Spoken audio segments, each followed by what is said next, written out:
you've had a long journey, starting from Hyderabad, Wednesday night, right? Wednesday night निकले हो, Wednesday Thursday Pandharpur में पंढरीनाथ का, विट्ठल का, ताकपीठ विठोबा का, बहुत सुंदर सुंदर दर्शन लिया, चंद्रभागा में नहाए, बहुत मस्ती किया, बहुत आराम किया, बारिश में भीगे. कौन है वो सौभाग्यशाली जीव जो बारिश में भीगे पंढरपुर में? Very good. कितने लोगों को पता ही नहीं बारिश हुई थी? वैसे मुझे तो पता ही नहीं था कि बारिश हुई थी. So anyways, we hope and pray that you have had a very nice ongoing yatra, because your yatra is still on. So today, from today onwards, we are going to start proper Katha series for you. And as what I heard from your mentors, that you all love to hear. So that's your, Hyderabad girls are known for hearing. So today you'll really have your stomach satisfied to your heart's content, fully. Because we are going to begin with one of the most senior devotees from our Pune congregation, Her Grace Jahnava Mataji, as you already know, draped in that divine white silk that shines along with her effulgence, original effulgence. And we also have another senior devotee, Her Grace Radhika Mataji. So we had invited them for addressing all of you so that you all can benefit from their association. But I'm really very pleasantly surprised that they have not just come here to give a talk. They have come here with their entourage to entertain all of you. Hari Bol! So it was a pleasant surprise for me. So thank you, Mataji, for making that effort. I was so surprised that there are so many devotees who are going to come in front of you today. And it's not just going to be one monotonous talk. Hi, Paul Gopi. It's not going to be just one monotonous talk. But then it's going to be, a lot of interactive and a lot of effective, impactful presentation in front of you by the two senior most Matajis and accompanied by other Matajis, of course. So I'd quickly like to introduce Her Grace Jahnava Mataji and Radhika Mataji while they are just preparing their stuff. And once they come here, we'll respect them and honor them.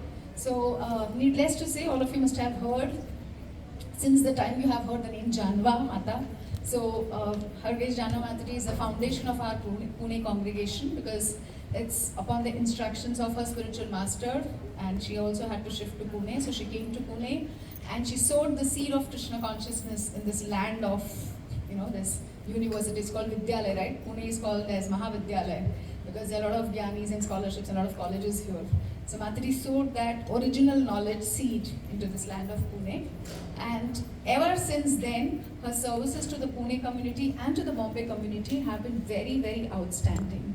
In fact, every department in this temple is working under her direct or indirect supervision or guidance, because she's the one who taught many of the seniors, my seniors and so many other seniors here, how to cook for the Lord, how to dress the deities, how to worship them, how to serve them, even counseling, taking care of devotees, marriage board, and so many. Now Mataji is also coming up with old age home, the Varishta Vaishnava home. So she has so many, like Prabhupada, she never thinks small, she always thinks big. And then she gets there, that's a perfect follower of Srila Prabhupada. So besides that, many of us here, the young couples in Pune and Bombay, including myself, I always have this pleasant honor to repeat it, that I got married to my Prabhuji because of Jahnava Mataji. And there's so many friends of mine who she got many of us married, So our lives that we are leading today, we owe it all to her, because she was the one who had this concern of starting the marriage board, getting the young girls and the boys married. So today is a day for you to seek her blessings. So as granddaughters, she can, also give you all, like we're discussing about it, devotee boys, right? So she will actually can empower that you all also can, be placed properly. So she is really I would say a beacon light for many of our lives here in Pune and also many other places outside. Mataji has also lived in Bombay, and there also her daughter was running. Actually, she was the one who started Gopal's Garden School in Mumbai. So very, very powerful contribution from Her Grace Jahnava Mataji. I can say that we are existing, our consciousness, our substance that whatever little we have, it's because that's been sown by Mataji in one way or the other, directly or indirectly. Like maybe in the past or in the present, or even for the days to come. So let us welcome Her Grace Jahnava Mataji by loudly chanting. Hari Bol! Hari Bol! Hari Bol! I understood that. I understood Mataji what to do. So that was an indication that I had to stop. That's going far beyond our limits. My limits of understanding. That's her humility. And we would also like to welcome Her Grace Radhika Mataji. She's also very, very senior devotee from the Pune congregation, and she's also very having high. Mataji, please. Radhika Mataji, please. So Mataji is also instrumental in writing many books for the children and caretaking of the children, how to groom them up, and also for a lot of girls camp I have done with Radhika Mataji along with Vishakha Mataji. She used to accompany us in many of the years of the girls camp. So she's also very instrumental, a very, very senior counselor, all of them, and guiding many, many lives in Pune and many other places outside. So we also would like to warmly welcome Her Grace Radhika Mataji if she could come. I think she's a little busy.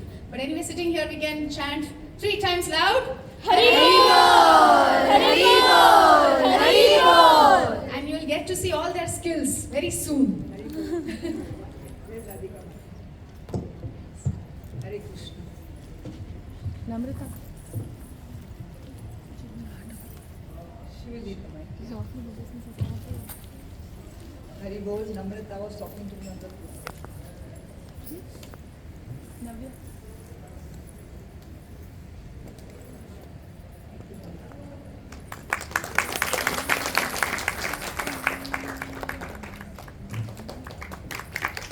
Hare Krishna.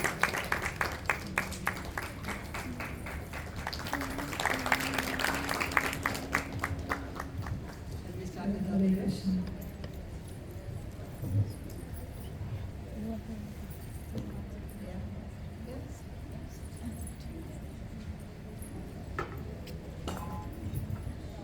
On behalf of Pune Temple, I would also like to welcome all your mentors and honor them. So please we request all the 4 mentors to come on the stage. Sri Latha Mataji, HG Radhika and Navya. Shobhatra Mataji, she's there. इकडे या नाही. हळू. आहे. Plan ते actually. हैदराबादच्या mentor आहेत. Namrata. हां, ती नम्रता.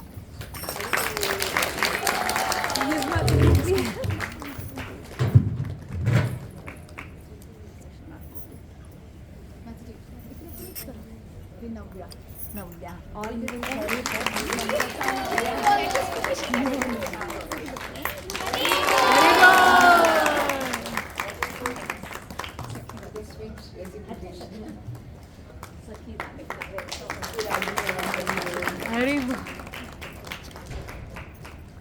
Yesterday only they met Panduranga, no? Yes, Always Mataji. all Panduranga.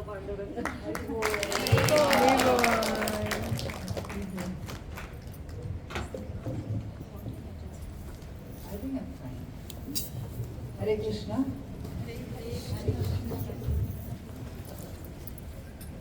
We'll start with our prayers. Om Adhyanathirandasya Jnananjanashalakaya Tasmai Shri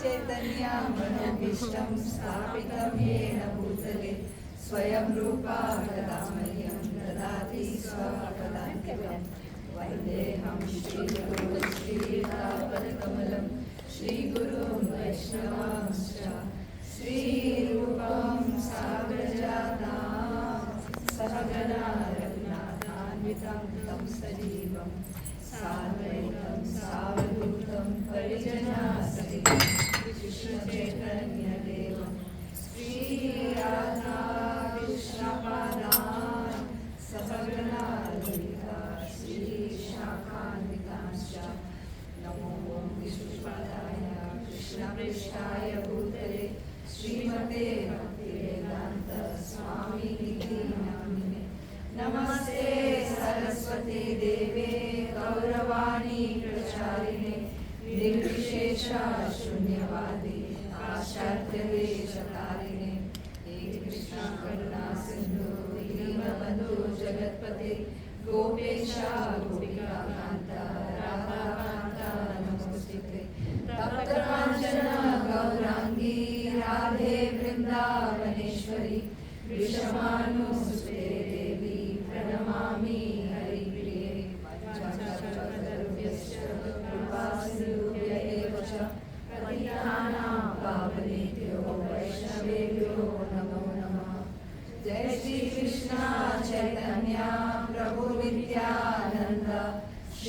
Hare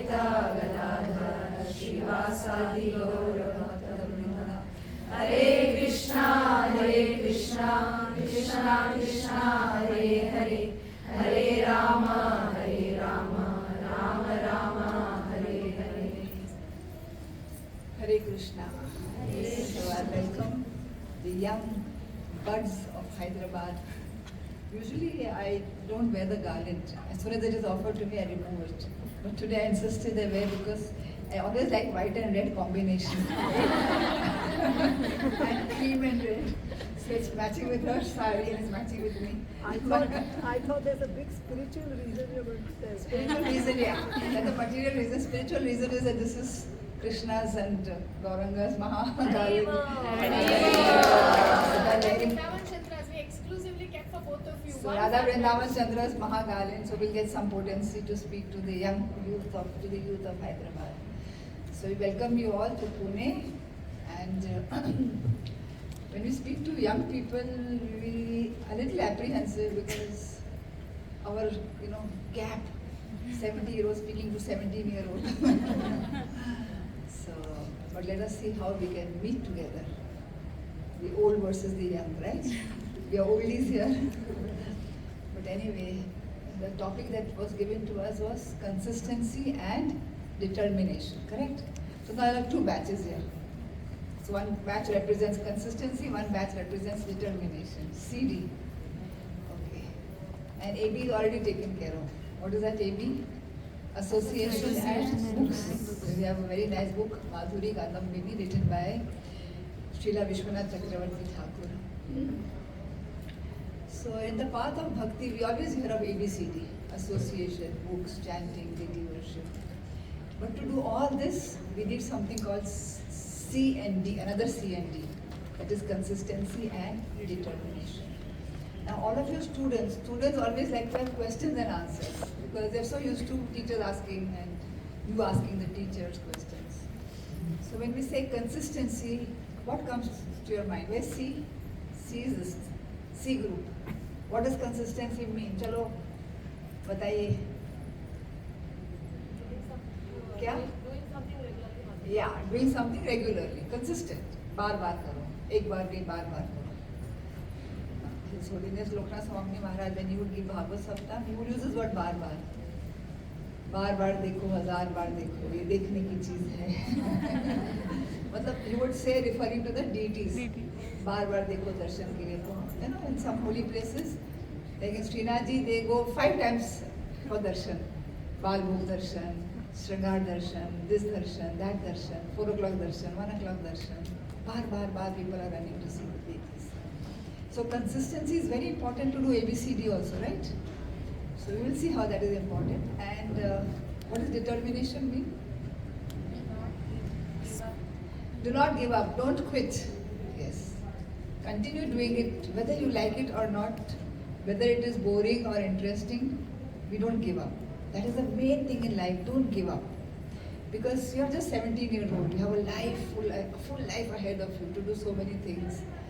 And needless to say, disappointments will come, challenges will come, right? So we should not pray to the Lord that let my life be full of roses, let there be no difficulties, let there be no challenges. Let there be challenges, let there be difficulties, but give me the strength to overcome them or to fight with them. Heard of Muhammad Ali? Yes? Who's he? He's a boxer. He said, I hated every morning of training. You need to take training. Even in music, all the great singers, they would do riyaz for 5 hours, 6 hours, especially early morning time. So he said, I hated every morning of training, but I said, don't quit, suffer now, and live your rest of your life in being a champion. So isn't that great? So what you suffer, what you endure, what you go through, but the end result, if you're a champion, then wow, it's worth it. Isn't it worth it? So consistency means do something regularly, rapidly, with intensity. I will use the word intensity. Why intensity? Because if there's no intensity, then Jesus Christ said, no, be hot or cold. If you're lukewarm, I spit at you. I'm not saying that. Jesus Christ said that. And consistent means for a long period of time under a bona fide spiritual guide. Okay? Because we are talking of spirituality here. So now we can take out a garland. No, it's very heavy. It's very nice. Yes. Photo पे निकाला? नहीं. All jokes. College people, we have to make them feel light. So for a long period of time, for a long duration of time, under a bona fide spiritual guide. So all these points are very important. Just being consistent. One can say I'm drinking cigarettes, smoking cigarettes consistently. Is that good? No. I'm drinking alcohol consistently. Is that good? No. So we should always talk of positive things, not of negative things. So, supposing now every morning when we get up in the morning we brush our teeth, it may take 2 to 3 minutes. But supposing we don't brush every day and we say, okay, I will brush once in a week for 20 minutes. Not 3 minutes every day, but at the end of the week, 7 into 3 is 21. So 21 minutes I will brush very, very nicely. Will that help? No. It may clean your teeth very nice for that day, but what about the 6 days? Nobody will like to come in front of you because your mouth will be smelling. So if you do exercise, you say, I'll go to the gym once a month and I'll work. Will that be good? No. That is not. Once a month, I'll say, okay, every month I'm doing it for 12 months. I'm consistent, but is that consistency? No. What do you have to do? Daily. Daily exercise, daily yoga. If not daily, at least alternate day. So then some things, when you do things consistent, we can't see the result.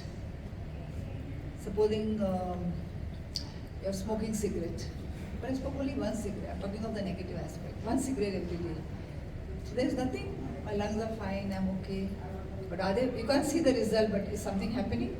Something is happening. Some damage is being done, and then after 10 years, what happens? Suddenly you get lung disease. Not even 10 years. It may happen much earlier also, right? If you drink one peg of alcohol, not you. Somebody drinks one peg of alcohol daily. Then there's nothing happens. One peg. But what happens after many years? The liver will get completely cirrhosis of the liver. So whenever you do some things, the result doesn't come out immediately. Result, even you study 365 days in a year, right? Out of which maybe 2 months of holidays. But you're studying June, July, August, September. But the results when you see after March, April. You appear for the finals in March, April, and the results come out in June. So you see the result of your endeavor. So everything that you do, every day you're studying 1 hour, but you must say, मैं रोज पढ़ता हूँ लेकिन result तो आ ही नहीं रहे हैं. Result कभी आएंगे? It will come little later. So all the endeavor that we put, the results come much later. But that consistency is there in us. So we should do everything consistently. So but something is happening inside when you're chanting consistently.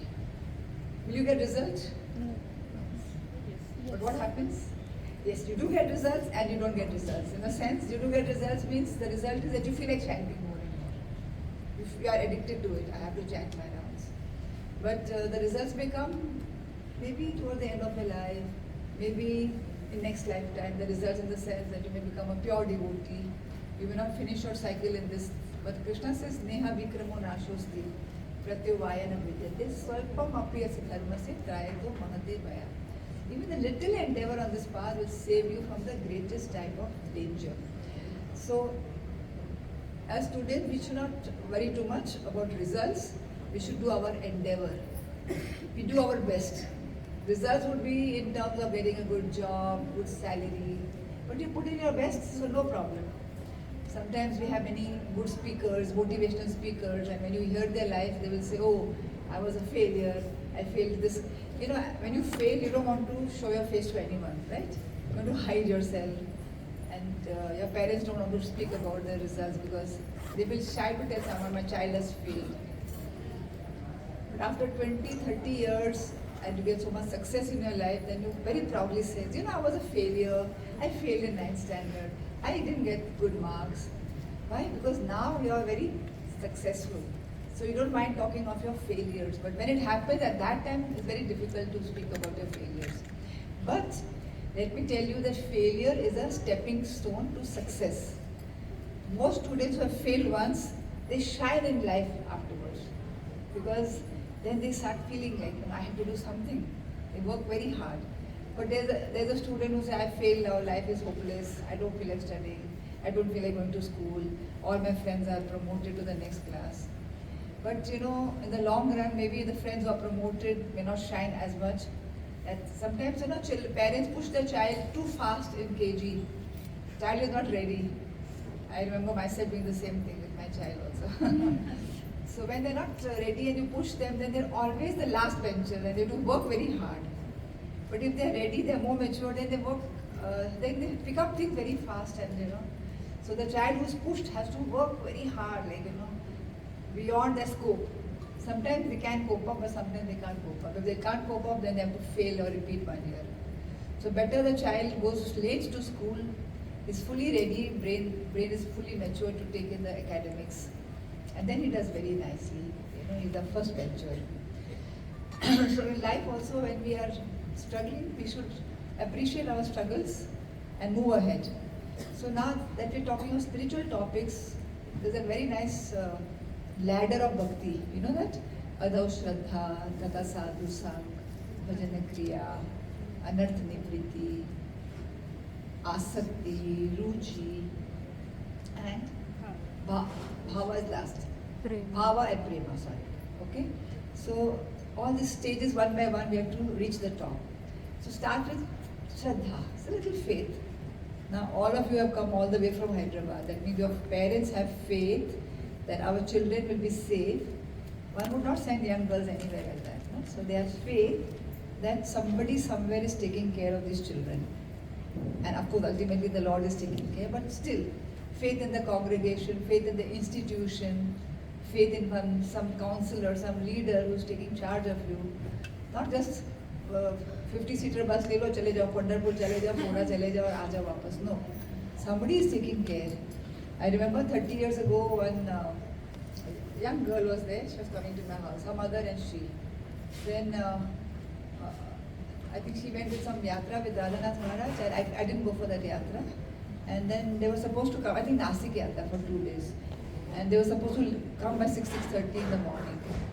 So the mother came to my house at 8 o'clock. मेरी बेटी अभी तक आई नहीं है, किधर है, किधर है? I said, don't worry, she's safe. Maharaj has taken a group of people. अभी आ जाएगी. But she was not so much of a devotee at that time, so she was very concerned about the child when he's coming. I said, have faith. She's in the right type of people and the right association. So Adav Shraddha. We begin with Shraddha. After Shraddha comes the second stage, Sadhu Sang. When you have faith in somebody, then you associate with that person, Sadhu Sang. And what do you do with Sadhu Sang? We do Bhajana Kriya, correct? And Bhajana Kriya means sitting together, hearing. Yugal Priya Mataji said, you are very fond of hearing. That's one of the first aspects of bhakti. If you hear well, Srila Prabhupada, when his guru, Bhakti Siddhanta Saraswati Thakur Maharaj would give class in Vrindavan, Prabhupada would be sitting as an audience along with many senior Vaishnavas, some sannyasis, and his guru would speak for hours and hours together. And sometimes the sannyasis would say, "Pair dukh rahe, utho," and they would, take a little walk, and then they'll say, "Chalo, we'll go and take some darshan of some temples," and then they come back. And guru notices, no? If I'm giving a class and 5 of you get up and go, I'll think, oh, just 5 Hyderabadi girls have gone up like, that black one, that yellow one, the pink one. So Guru Maharaj knew all these sannyasis are gone, and Prabhupada would just sit and listen. And after so many years of understanding his disciples, Bhakti Siddhanta Saraswati Thakur Maharaj said, this boy Abhay will preach very well. Why? Because he listens very nicely. The first quality of a disciple or aspiring sadhaka is to listen very nicely, very attentively. You know, the child in the womb also, there are so many theories now, scientific theories, even our Garbhadan Sanskar. And in the womb, you can actually determine what you want a child to be. You want a child to be very proficient in music, in mathematics, in art. Then the mother has to send those messages and thoughts and activities to the child. Mataji's daughter, when she was pregnant for the second baby, first baby she didn't have so much idea, but for the second baby she actually worked that. So every night when her son-in-law would come from office, he would sit next to his wife and talk of mathematics, one day music, one day something. I want my child to know all these arts very nicely. Of course she's born and we will see now as she grows up how she manifests those things. So it is there. So the child, when the child is born, if you say, oh, with a baby hair, he doesn't know anything, just tie him up and put him in the cradle. It's like, we feel that there's no life in the sense that ठीक है खाली दूध चाहिए उसको, दूध and cleaning, बार उसको सुसु potty करते हैं, just clean up. But it is more than that. The child is looking for sounds because the ears are functioning. So when the mother keeps talking to the child, the sound that he hears, he deciphers. How does he know that this is my mother? How does he know that he has to call her mama? And there's a father, how does he know he has to call him papa? That is the inbuilt intelligence God has given us. So the mother will say, you want to do, you're hungry, and he will just understand that this word means, I want food. So the more the mother talks to the child, the faster the child starts talking. We all look for the milestones, huh? अब बच्चा चलना शुरू किया, अब बच्चा बोलना शुरू किया है. So when he speaks, when he listens, if he listens a lot, the mother is all the time, she's taking a 1-month-old baby and talking, as if he knows everything. But the more she's talking, the more the sound gets deciphered and the more faster he can talk. That intelligence, Krishna says, no, I am the intelligence of the intelligent. Buddhi buddhi matam asmi. So he gives us intelligence. Leave alone the small baby, even the scientists and the big philosophers, scholars, whatever they are talking, is ultimately the intelligence is coming from Krishna. Dadami buddhi yogam tam. Krishna says twice, 3 times he has said. Sarvasya chaham hridi sanidishto madda smriti jnanam apohanam cha. In the 10th chapter, Dadami buddhi yogam tam. I give them the buddhi. Then buddhi buddhi matam asmi. I am the intelligence of the intelligent. So we know for sure that all our intelligence, all the things that we have done in life, the credit goes to the Lord who is behind our strength, our intelligence.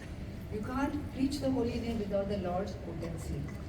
So then when we come to this sadhu sang, then I said how Prabhupada had sadhu sang, and he was hearing very nicely, and that is why he could speak very nicely. And Prabhupada became one of the greatest orators and preached so well. And not that orator is an art, like for giving good lectures or speech, but not on the material platform. But Prabhupada spoke from his heart. He was a pure devotee, so whatever he spoke touched the hearts of others. Then after Bhajan Kriya comes before Bhajan Kriya, before Anarth Nivriti and after Anarth Nivriti, there are 2 stages which we will talk today about. There's called Anishtita Bhakti and Nishtita Bhakti. So what is Anishtita? Unsteady. And Nishta is one of the 9 steps of Bhakti. Nishtha, Asakti, Ruchi, and Bhava and Prema. So between Nishtita and Anishtita Bhakti comes this Anartha Nivriti. What is Anartha Nivriti? Means clearance of all the contamination. So just like when you see a leaf opening up, the leaf is curled up and slowly it opens. If you keep watching a particular leaf for a long time, then you can actually see the process how it opens. But there are 2 leaves, there are also baby leaves, and they're about to open, and it may take a little time for both of them to open up, right? So these 2 things happen with a period of a little small gap. What are the 2 things that happen? Unfurling of a leaf. One is that the ignorance is destroyed. That's called klesha. Kleshagni. All the kleshas have gone. And the second unfolding of a leaf is Shubhada. Shubhada means an auspicious comes in our life. So before auspiciousness comes, inauspiciousness should go away. So this is a stage before Anartha Nivriti and a stage after Anartha Nivriti. So in our lives also, all the kleshas, when you start chanting actually, the kleshas start disappearing. We start feeling. If you see that I'm chanting but still when so much suffering is still there, that means you need to do a little more.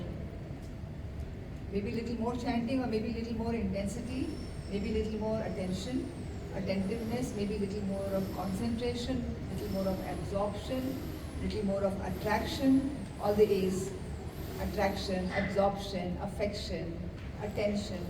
So if you give all this, then that intensity, then the clearance will happen faster.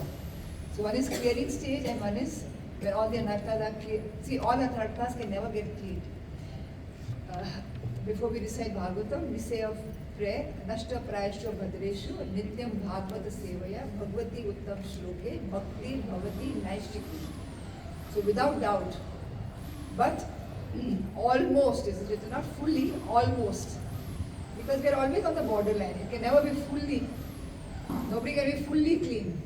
You know? Sometimes you say, I took a nice bath. अरे but I forgot to clean my neck. अरे मैंने कान के पीछे सफाई नहीं की, कान के अंदर गंद पड़ा है. You know? अरे I didn't wash my hair today. So whatever, however clean you try to be, there's some little dirt speck is there which is not fully clean. So however nicely we try to cleanse ourselves by the holy name, by practices, by sadhana, seva, sadachar, there's some contamination is still there. Can you say we are pure, we are completely free of lust, anger, greed, envy, illusion, pride, false ego? Yeah, so much. But we're talking of now devotees who are anishtita bhaktas, that means unsteady. So sometimes we are steady for a long time, then we become unsteady. So bhakti, you know, is like a graph. You have seen a graph, all of you know, na? Students. Or you see an ECG. You must have seen some ECG of somebody in the family. So how does it go? This is an up down. What happens when it comes in a straight line? Gaya. जो डर गया वो मर गया. So it's always up down. It's never straight, and it should never be straight. Even our bhakti graph, it should go up only, but it can't go so up. Then people will rise too high. थोड़ा ऊपर, थोड़ा नीचे. One day is very good, one day is not so good. Today chanting was very good. For 1 week chanting was very good. I was in a dham for 1 week, so my chanting was very good. Now I will come back. Even the home is a dham, but sometimes there are so many callings of material, affairs, घर का काम, office, job, school, studies, college. So holiday is a holiday, then you're more relaxed. So chanting may be good, association is there, Guru Maharaj is there, some senior devotees are there. You chant your best of your ability. And that the whole environment का भी प्रभाव होता है. There's a story in Mahabharata when Bhima was very angry with Yudhishthir. So from time to time, they were getting angry with Yudhishthir because Yudhishthir was so truthful and so virtuous and so non-envious and very calm, peaceful, not getting angry. And Bhima was always a little passionate and very aggressive, rebellious. So once Bhima was fighting with Yudhishthir, arguing, because of you, we have to suffer so much, Why didn't you put your hands down? Why didn't you put your foot down? I will not fight. I will not play this gambling dice. So they were at the banks of a river. And Yudhishthir was one side and Bhima was screaming at him on the other side. And Yudhishthir Maharaj said, okay, I'm sorry. Why are you screaming so much from the opposite side? At least come to my side. Come closer to me and you can tell me whatever you feel in your heart. So Bhima crossed that and came next to Yudhishthir. As soon as he came, his anger had subsided and he was not feeling so hatred or feeling so agnostic about it.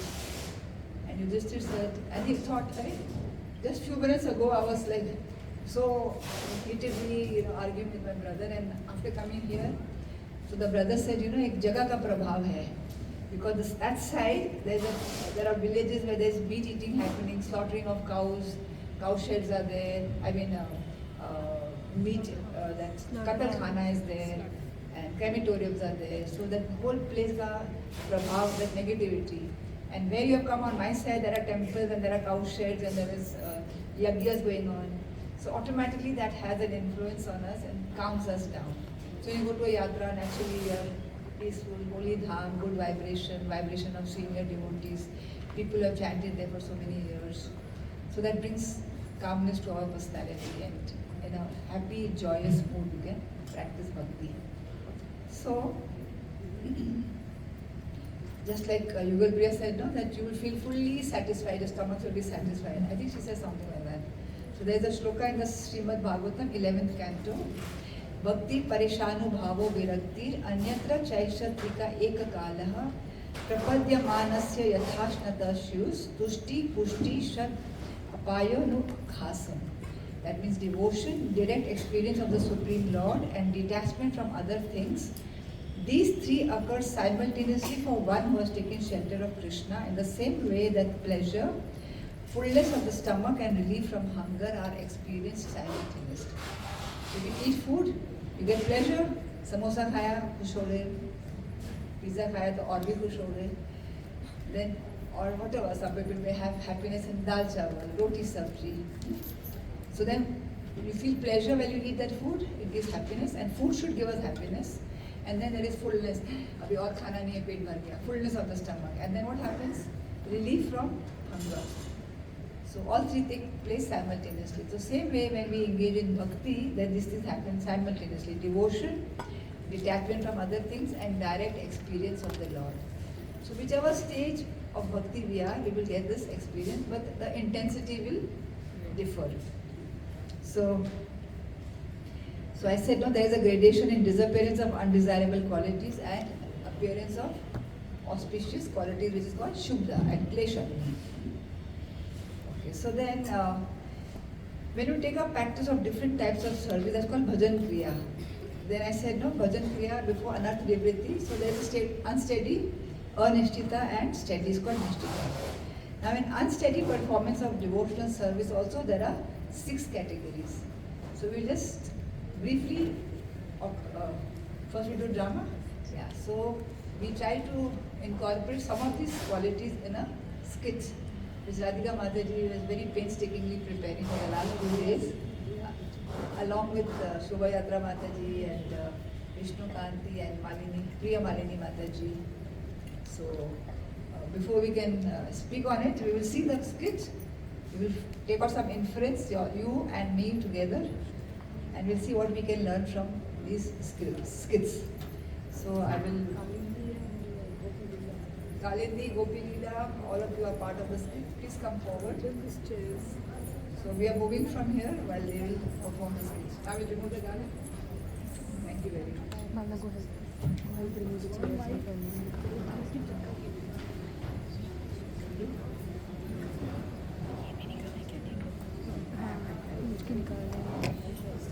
निकालना ही रहेगा. Because if there are some small mistakes. Oh my God. माताजी table निकाल. थोड़ा पीछे.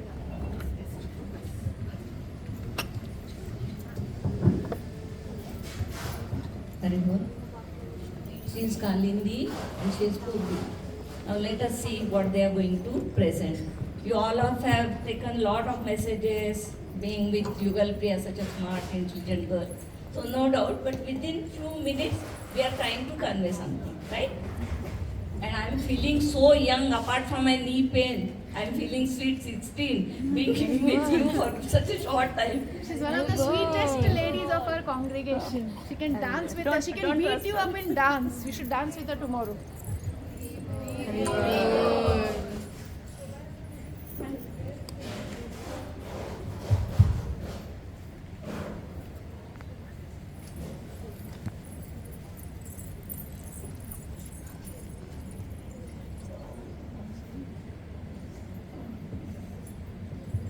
Both of them are in small center, Solapur temple. You know all, Solapur. Padharpur is in Solapur district, okay? So, after Bhagavatam class, these two friends, they meet and let us see what happens. Hare Krishna Purvi. Hi, how are you? I'm good, how are you? I'm so inspired. I don't think I've heard such a wonderful lecture in such a long time. I think it's the stress of my exams getting over and just how many wonderful points Mataji was saying. I feel this sudden surge of inspiration about how I should take Bhakti very seriously. You were absolutely right. Yeah, we Don't you should think- take Bhakti seriously actually. You're also so inspiring, but I think because I was so clouded by Maya, I just couldn't see how genuine you are. In fact, I was thinking as I was taking down my notes, from tomorrow, why don't I start coming to Mangalarti every day? That's great. And I can finish all my rounds before that. How many? And How many? 16 rounds is what Mataji said, but I was thinking I can aim for 32. You know, there is so much of contamination that the more I chant, the better it will be. And Mataji was speaking about association books and all. That's important because when you come to the temple, you get so much association. And books reading is also easy. But this diet, no Kalindi, I was thinking I should go on khichdi diet. Forget about khichdi puri. is like gulab jamun. Ultimate. I think I should start with khichdi diet. And every Ekadashi, which is I think every 10 twice in a month, I should chant 64 rounds. Wow, what a dedication! Seems that you'll be a sincere and serious devotee with all these vows. Yes, I think every day Mangalarti, 16 rounds before Mangalarti and khichdi diet. I think another liberty will happen. Yeah, all the anarthas will run away from this. I think this is the plan. Yes. And in fact, you should also join me. I And we will try. inspire more people. I don't have so much capacity that I would be able to follow, but I'll surely support your I will thoughts. inspire you. Sure. Okay. I think the plan is perfect. Excellent. Hare Krishna Mataji. Hari Bol, Hare Kalindi, Krishna. how are you? But it's okay, it's okay. I'm good Mataji. What are you doing so after Bhagavatam class? Yeah. Kalindi in the temple? No. We were just discussing Mataji. This is Purvi. She has Krishna. just been connected with this center. And she's so inspired by the Bhagavatam class and she has taken so many vows that even I am feeling inspired from her. What vows? She has decided to attend Mangal Aarti and all the morning program every single day and chant 16 rounds and even on Ekadashis 32 rounds. Oh my god, 64. that's... Oh wow, 64! See, Pragati. And Mataji Ekadashi diet. Ekadashi diet. So you are planning to have Khichdi. Khichdi. every day? Yes. Yes, Mataji. Oh, it's very nice. I'm very much impressed to see you. Huh? Thank Such you. a young girl having so many vows. It is only by your mercy. Oh, Krishna. So you are here for last 2 days in the center? Yes, Mataji. First day I couldn't come, so this is actually my first day. Oh, nice. Very nice to see young girls like you. This is upcoming ISKCON. Very happy with so great vows. Very much impressed. I'll try to follow you. Thank you, Mataji. Yes, very great. So you are planning to have 32 rounds, having khichdi, attending Mangal Aarti, right? I'm very much impressed to see your enthusiasm. Thank you so Nishchaya, much. Utsaha, Nishchaya. Correct, very smart girls. So, Utsaha is very important. That's very true, no doubt. But should I speak something? Of course, Mataji. You don't mind? No, Mataji. No, not See, at all. Suppose you know small children, very small. Yes, Mataji. You love children. I Is love there children. anybody in your house? I have a niece, Mataji. Niece, no? Yes. So what do you feed her? Baby food. Baby food, right? What do you feed? Do you give gulab jamun and 4-5 sweets and rice and biryani and whatnot? No. Why? Mataji. Why? It doesn't have the capacity to digest. Correct. So you are also baby. At this stage you are a baby, right? So see, life should be balanced and in bhakti, no, balance is very important. Is it okay? Do you digest what I say? Yes, Mataji. So you should not take long jumps. When you start something, no, it should be little, step by step. Yeah, your aim should be very rich. Then only you will try to hit, right? But you don't take long jump like that, no? So when you take one step towards Krishna, Krishna comes towards you with lakhs and lakhs steps. So you start but be consistent. Like Jahnava Mataji told, no? That ECG, right? So it should not be flat. It should go up, but slowly. Slowly and steady wins the race. And as you grow, you must have seen so many Prabhupada's disciples, senior devotees. They work 24/7. We just And they- heard in the lecture. So energy, at this age, they are in their 70s, but still they are so energetic. That spiritual energy, slowly you get as you become strong in your sadhana. So it is always good to take vows, but you should be consistent. So take such vows that you can go slowly higher. Right? Yes, So when are you leaving? Today? Tomorrow morning, Mataji. Tomorrow morning. So come for dinner prasad, no? Today to my house. Yes, Mataji. Pakka? Kalindi, it's your responsibility to get. I'll bring Huh? her. But Mataji, No? I don't want to start khichdi diet today. Oh, but I will not feed khichdi to you. You are my guest. Right? Thank you. Slowly, when you grow, you'll have khichdi only. Yes. Ask the senior devotees. Thank you so much, girls. Thank you. Thank you.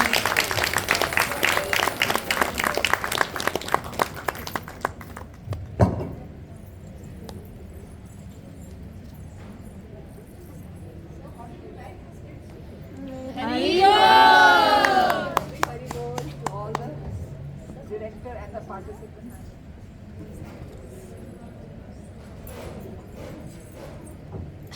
So what was the skit about? Consistency. No? You know, when we make a long-term vow, we are not able to fulfill that vow. I remember many years ago when I was in Gopinath temple in the beginning years for Mataji, South Indian, she made, there was another Acharya at that time, not Acharya, one of our spiritual masters, and there was some difficulty about his health and life. So all the disciples thought they would take a vow for him, you know, how like Navjayapataka Swami Maharaj is sick. So everybody's praying for him. And somebody who is very attached, they may even take a vow for their master's health, no? So this lady took a vow that I will not have rice for the rest of my life. Can a South Indian not have rice for the rest of their lives? We're just so used to idli, dosa, staple diet. And then within 2 months only, like she was finished. Then she had to break her vow. A young girl of this, Purvi, no, her name was? Purvi, no? Purvi said, I will get up before Mangal Aarti, chant 16 rounds, and attend Mangal Aarti daily, and attend and have khichdi, and 32 rounds on Ekadasi. I mean, she was, like, it's called Utsamai, right? Radhika Mataji. Ati Utsaha. Utsamai is written in this book, Utsamai. That means, in the beginning, we have so much enthusiasm. It is said that Utsaha, enthusiasm, is at its peak for the first 5 years of Bhakti. Just when you start coming to Bhakti, you're very, very enthusiastic. Radhika, you can elaborate. Very good. I just wanted to add an example. When Jahnava Mataji used to preach to us and we were in that full Utsamaya stage, we were a small group and we started coming every day to a place and we wanted to do seva. And Mataji realized that we are actually a little bit neglecting our homes and children and all. And one day Mataji just stopped and said, right now I want to ask each one of you, what breakfast did you make for your children? What bread, butter, biscuit, chai. She just, told us, no need to come here, first you do those duties properly. I'm very happy when you come, but you have to balance your life. I still remember Mataji put us in a line and he came left and right to us. So, we need a guide who will not dampen our enthusiasm, so to say, but who will direct our enthusiasm. Dampen means, koi zarorat nahi hai, ghar baitho, kaam karo, not like that. It means that how to have a balance, like Shobha Yatra Mataji explained. There should be a balance, no? If everybody comes to temple and then at home children are brought up. So if children have got up at home, mother and father are in the temple, and what will they eat? Okay, just take a glass of milk, it is lying in the fridge, take it out and drink it, and that's it. And if it happens once in a way, of course we should all cooperate and accommodate. But if it happens every Saturday, every Sunday, surely we will not be happy with it. So this Utsaha Mai is in the beginning stage. We are so enthusiastic. We are disrespectful to our elders. We are disrespectful to others, to society at large. We look down upon others. It's a very absurd of newcomers. I just want to go to temple. I just want to do this. I just want to do that. We want to break all barriers that come in our life. But that enthusiasm will not last for long. A simple example for all of us is, have you ever seen a nursery KG child going to school? So the small nursery child or KG child gets a new uniform, bag, bottle, tiffin box, and every whole family comes out, ta-ta, ta-ta, and he sits in the van and he goes so happily. And he just writes some standing line, sleeping line, teacher gives golden star, and parents clap, and the child is so happy. But after some days, when the child has to really study, and which standard do they stop giving all those golden stars and claps and all, and they start giving homework and so many things? Then the child doesn't feel like going to school because then they want to play. Stomachache. I was going to say, stomach is paining because the earlier enthusiasm and everybody giving him tata and stars and things. And now you're all at your stage. Do your parents clap every day when you go to college? Or come and say goodbye. Come and say goodbye. Flying kiss. No, because now you all have got the real enthusiasm and you know how important it is to study. Actually, when some years ago there used to be a joke that the second language of every IIT is Telugu. Because Telugu people in India are considered to be the ones who get the most degrees and study the most. Is it true still? Hari bol. Because Hyderabad ka sab log hai, that's why I said this. So this was an example. Then now you're like, just like Mataji said, now do you all get claps and stars and now the hey, mark kam kyun ho gaye? So this is Utsahamai. This is the first obstacle. Okay? Then it comes second is the sporadic endeavor, Ghana Tarala. So there's a small skit also on this Ghana Tarala. Then again we will discuss that. Okay? Yeah, Rachel. Okay, yeah.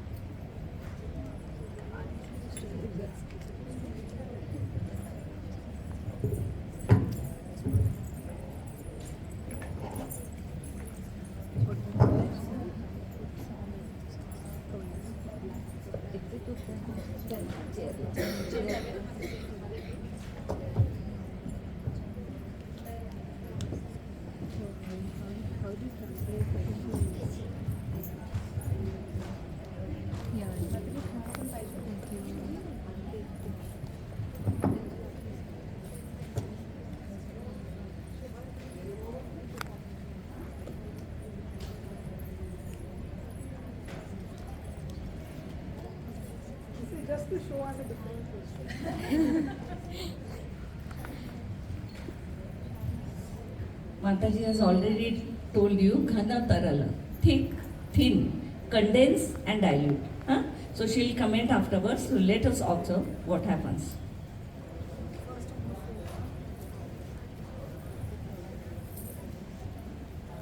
Hare Krishna. I'm a teacher, so I'm talking to my friend in school. Hello. Hi. Arey, no Baba, no. Today is Ekadashi. I'm going to fast Nirjala. You know what is Nirjala? I am not going to drink water, Baba, nothing. I cannot do that schoolwork. You do it what? Please. Acha, acha. And today I'm going to chant also. Okay? Yeah, sorry. 15 days later.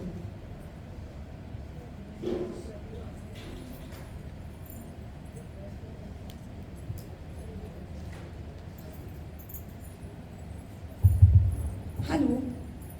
Yeah, today is, yeah. You remember what today is Ekadashi? Yeah, today, Nirjala. Actually, you know what happened that day? I fasted little and then, you know, my daughter's friend's wedding was there. And there I went, you know. I ate, you know, there was pulao. I love it, you know. You know what I did? I removed little kishmish and little badam from that and I ate, you know. And I had little fruit custard also. So Ekadashi, Nirjala, I couldn't. Yeah. Oh, sorry. Yeah, but you have to do little work. No, today I'll try to do my work. Okay. Hare Krishna. Oh, so nice to see you. Hari Bol, Mataji. Hari Bol. Shall we read Bhagavatam? Okay, Mataji, yes. And how is your Nirjala Ekadashi going on? Okay, Mataji, that day I told you know what, I was just explaining to my friend, and you know what I did? I went to my daughter's this, and you know I broke my Ekadashi.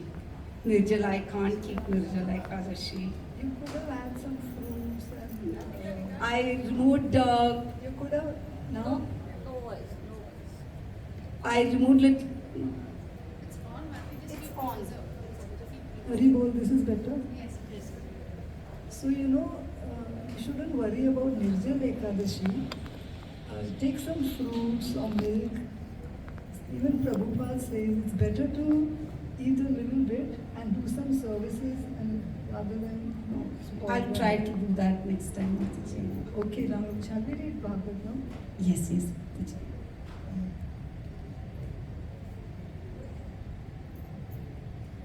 Please read the shloka. Oh, I'm very bad at shloka, but I'll try. Sarvadharman pariteja mamekam sharanam vraja. What is this? What is this, Mataji? Papebhyo mokshami. I am not very good, Mataji. Yeah, my memory is very weak, Mataji. Don't worry. If you keep on reading, regularly and you try your best, then you'll get it. Are Mataji, this sari to you wore 2 years back, no Mataji? I remember you had worn it, no Mataji? Yeah. I think I wore it for some wedding. Yes, Mataji, such a lovely sari. I also wanted like that. Lovely. Okay. Sarah, you don't have good memory, but I think Yeah, Mataji, shloka. but then that means we do remember things which we are interested in. Yeah, sari I wanted, no Mataji, it's lovely, na? Yeah. But shloka, I'm not very good at it, Mataji. It doesn't matter. I mean, if you continue, you can start admiring the beautiful saris which Radharani wears when we go to darshan, the beautiful dresses. And slowly, all our things what we do and all the things, the bhajan kriya means all the activities in spiritual life can be dovetailed in Krishna's service. Since you're so good with colors and combinations, maybe you can help us design the next daily dress. Okay, Mataji, I will try, yes. Thank you for guiding me, Mataji. Thank you. Very good.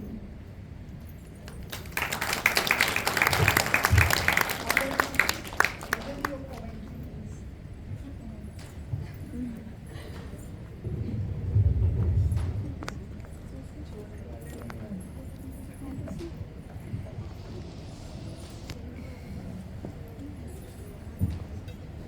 Sakhana Tarala. Do you like that? Yes. So what did you understand from that? You can tell me. She wants to do, but she's not able to. She wants to do, but she's not able to. We are Dovetailing her overexcited at interest first. You're overexcited at first. Also turning material interest into spiritual activities. Turning material interest into spiritual Very activity. nice answer you're giving. Yes? Showing off. We will able to memorize Gopinila our wants to favorite say ones, something. but not the slokas. Yeah, we can memorize something but not the shlokas. Spiritualizing our activities. Spiritualizing our activities. Yes, Gopinila? Biting more than we can chew. Biting more than we can chew. You know? So nice. Yes, Radhika Mataji, want to elaborate? No, Mataji, you had elaborate. Sin. So this Ghana Taral, they say, we all get that, like we say, Josh. Yes, I want to do it. Whatever, especially when we're new, those activities, if we, most of us, have, at least I've also been, if we're attending a kirtan, wow, how is playing Mridanga? Wow, I have to learn Mridanga. And okay, this person is doing kirtan so well. Kartal, kirtan is the best because everybody loves kirtan. And then sometimes after that, we look around, we stop thinking about the kirtan. अरे क्या dance करती है? Bharatanatyam Sita. That's why she's dancing nicely. Okay, now I understood. We should learn how to dance. But then my sari gets stuck in my legs. We keep on speculating and thinking. Because actually we haven't got the real essence, but Krishna is helping us, guiding us, taking us along the path. But we will go through these, just like Mataji said, for that ups and downs, and ECG goes up and down. So sometimes I ask the question, how many of you all make chapatis? How many of you all made a round chapati on the first day? Have you seen koi heroine hai? You must have used a katori and cut it. Round ban gaya? Very good. Clap for her. And she didn't put the katori. Very nice. Even Mataji, I made round chapati. We are experts till now. So how did our chapatis actually become round? Practice. So this ghana taral is thick and thin. Mataji will explain. One day बहुत जोश आता है. Yes, I'll do it and the next day, because we haven't understood. So in one Balram Shakti Prabhu, you all have heard of Balram Shakti Prabhu? He gives very beautiful lectures. So he will describe, he's a very famous in giving lectures. He's also your Telugu brother. So he was explaining during his engineering days, he did some very high level courses. And once he and his friend were studying together, and the friend was a bit worried. And he said, but I was confident that we are, covering a lot of portion. And the next day after the paper, and later when the results came, the friend who was worried got very good marks. And Balram Shakti Prabhu, who was very confident, got very low marks. And then when he looked at the paper, the friend said, you didn't understand the question. You gave a different answer. So sometimes we don't even understand what is pleasing to the Lord. We think this beautiful sound of the kirtan, or the one who made the best garland, that's pleasing, or the one who's dancing in the main circle, that's most pleasing to the Lord. Because we haven't understood. That's why we go thick and thin. So now Mataji will elaborate and explain further. From your I'll do the next one. So this ghana and taral, you have understood the meaning of ghana and taral. Ghana means thick and thin. Why we are thick and thin? Because we are developing an interest in spiritual life, but somewhere along the way, many other distractions are there. So just like in the first drama, it is said, no, we shouldn't get too overexcited. If we are a bit balanced and we realize that everybody's got to face their challenges, have you ever met any person who has got all the 6 opulences? A girl, she's beautiful, she's rich, she's best in studies, her family background is good, she never has any problems, fit and fine and healthy. Have you seen anybody like that? Has anybody seen? But when we come to spiritual life, we sometimes start thinking that no, I have to be chosen for the drama, I have to be there. If somebody is making a very beautiful cake, then I also want to be putting the icing on the cake. So many things we think that I should do it. But if we understood that what is actually pleasing to the Lord, sometimes if we cooperate with others, if we help people go forward, we help them in their spiritual life or in their studies or in any way, that is very, very pleasing to the Lord. Because when we develop a heart of compassion, all that duplicity behavior of one's thick and one's thin, that goes away, then definitely we progress.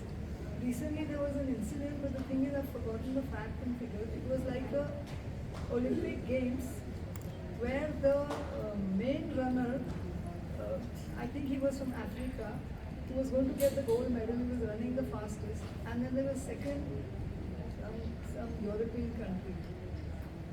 So everybody, all eyes all over the world watching, that African is going to get the gold medal. It was that marathon running. But somehow, because there were signboards in different languages, he thought that he's reached the end point. So he just starts slowing down. This runner behind could have just taken one jump and he would have got it. You read that? And but the runner thought, no, he's made a mistake. So he, pushes him across so that he goes first and reaches the finishing line. And later, when they were getting the awards, obviously the African one got the gold medal, and the other boy who pushed this boy first got the silver medal. But believe it or not, the maximum reporters, maximum news coverage videos were for the boy who came second. And they said, how high, when you were representing your country, what a wonderful chance, you would have been famous in the news. You would have easily got the gold medal. Because that boy stopped before the end point. Why did you do it? He said, because he held the silver medal and said, okay, I got the silver medal. But if I had got the gold medal like this, my whole life I would have been looking at that gold medal and thinking, I got this gold medal because of somebody else's mistake. And so in the same way, if we help our dear God sisters, all our friends, help to push them forward. If somebody is longing for doing something and we say, you take this service, I'll help you.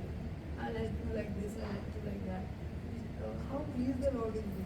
So this has been Jahnava Mataji's nature right from the beginning. When we used to have big services and festivals and all, she would call us home, or she would specially bring snacks and everything for our children so we can do the service and go home and look after our families and children. She would take so much care, each and everything. I still remember, right from the thing of if we would get soaking wet, she would say, no, you wear my sari and go, you'll get a cold. In such small points, she helped us. And somehow, we're still, hanging on, I don't know how, by your mercy. Now I think I've spoken enough, right? Hari Bol. Thank you, Radhika. Keep the mic with you. So, what would you like to be, Ghana or Taranga? Sorry, Tarala. Thick or thin, condensed or dilute? No. Neither condensed nor dilute. The midway is the best way. So don't be too condensed, don't be too dilute. Like Jesus Christ said, don't be hot or cold. No, be hot or cold, don't be lukewarm. But here in this case, we have to not be thick in a sense. Don't overdo things and don't be so dhila dhula that you don't want to do anything. So take up some fire and do something. Then the third, there's no skit for this, but we can think of something. It's called Vyudha Vikalpa. Vyudha Vikalpa means extensive indecision or imagination. So when we come to this beautiful path, and it's so dynamic, and it is so much, there's so much transcendental knowledge. We come to know so many things which we were in ignorance. So something, lights up within us. This is what Krishna says in the Gita, 10th chapter, Tesham evanu kampartham aham agyana jam tamaha nashyami atma bhavasto jnana deepena bhasvata. So the torchlight of knowledge is enlightened within us, and all Krishna says, I cleanse the heart. यानी कि हम जब घर में पोछा करते हैं ना, the house looks clean ना after a pocha. We sweep the floor. So Krishna sweeps our heart. That means he himself takes it on himself to cleanse, to do our cleansing. When you go for a party, we put a lot of makeup and then we have a lotion, a cleanser with a cotton we come and cleanse all the makeup. Then we feel now we can sleep well. There's no makeup on the body, on the face. So the same way Krishna cleanses, and then we start thinking, this material world is full of miseries, right? What the preacher is saying is right. So should I give up everything and go away to Vrindavan? Should I abandon my family? Should I give up my job? Some students who enter Krishna consciousness, many boys in the beginning years, they feel like giving up the studies only. So many students wanted to give up their career, their studies. And if a senior devotee came to know, this is all this material knowledge, this is useless knowledge. When our Guru Maharaj came to know, he guided them. He says, no, never give up knowledge and never give up your career. You must study and complete your course. Your parents have taken loan and sending you to colleges. So don't give it up. So these kind of thoughts come in our mind. And I know also that some students after finishing engineering, they did not work. They said, no job now, we just surrender to the temple and do service. We have lots of students who are engineers, who are very well placed. Some of them even got a job in a good company and then they gave up and they become brahmacharis. So this thought comes up, should I wait until the last stage of life, after enjoying all sorts of pleasures? Okay, let me enjoy some more, then I will give it up. Shall I leave my small child and go away? Shall I give up my old parents and not take care of them? So these thoughts will come, So it's like extreme cases. For 10 years I was staying in Bombay in between. So 35 years I was in Pune, and then in between I had some tragedies. So my spiritual master said, you shift to Bombay. Then I shifted there. For 10 years I was there, but in the second year only I was feeling very lonely. And then I went and asked Guru Maharaj that I want to go away to Vrindavan. I thought I'll take a small room, like a cave, like Babaji, and live in Vrindavan. So I went to Guru Maharaj and I said that I've suffered so much and now I want to just leave everything and go away to Vrindavan. And my daughter was married, she was in Bombay, so my duties were in one sense over. So Maharaj said, no, you can't go to Vrindavan. You have to stay right here in Bombay only. If you want to have a change, you can come to Vada. That time Vada was not developed at all. It's very new, hardly 1 year old. So Maharaj said, you come to Vada and you can read your Bhagavatam in Vada. He knew that I like to read Bhagavatam. So I went to Vada, stayed for 1 month there. In a small little room, I was just sleeping on the floor, on the cow-dung floor, and I was reading Bhagavatam all day. And then Maharaj called me and said, now you're okay? I said, yeah, I'm much better now. So we need some guidance. We should never make decisions on our own. It is written in scriptures, A, B, C, D. Then last is staying in a holy dham. So I'm doing what the scriptures say. No, you can't concoct and you can't take the scriptural injunctions and follow it without asking a spiritual guide or authority.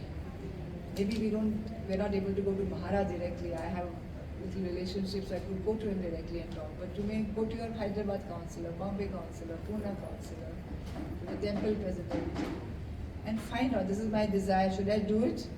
Without taking a blessing, you should never take any step like this.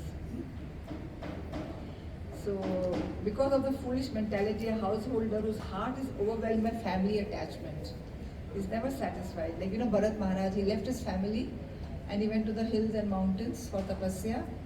And imagine leaving his beautiful wife, his children, his empire, and then there he got attached to a deer. Imagine. And he wasted his whole lifetime. In fact, 2 more.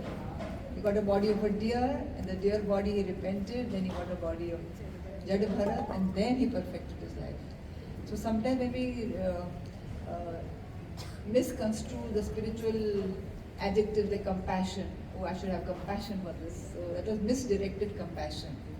So in this way, we should never be alone in our sadhana. We should always take guidance, have friendship, with our equals, and take suggestions from seniors. In this way, we will be saved.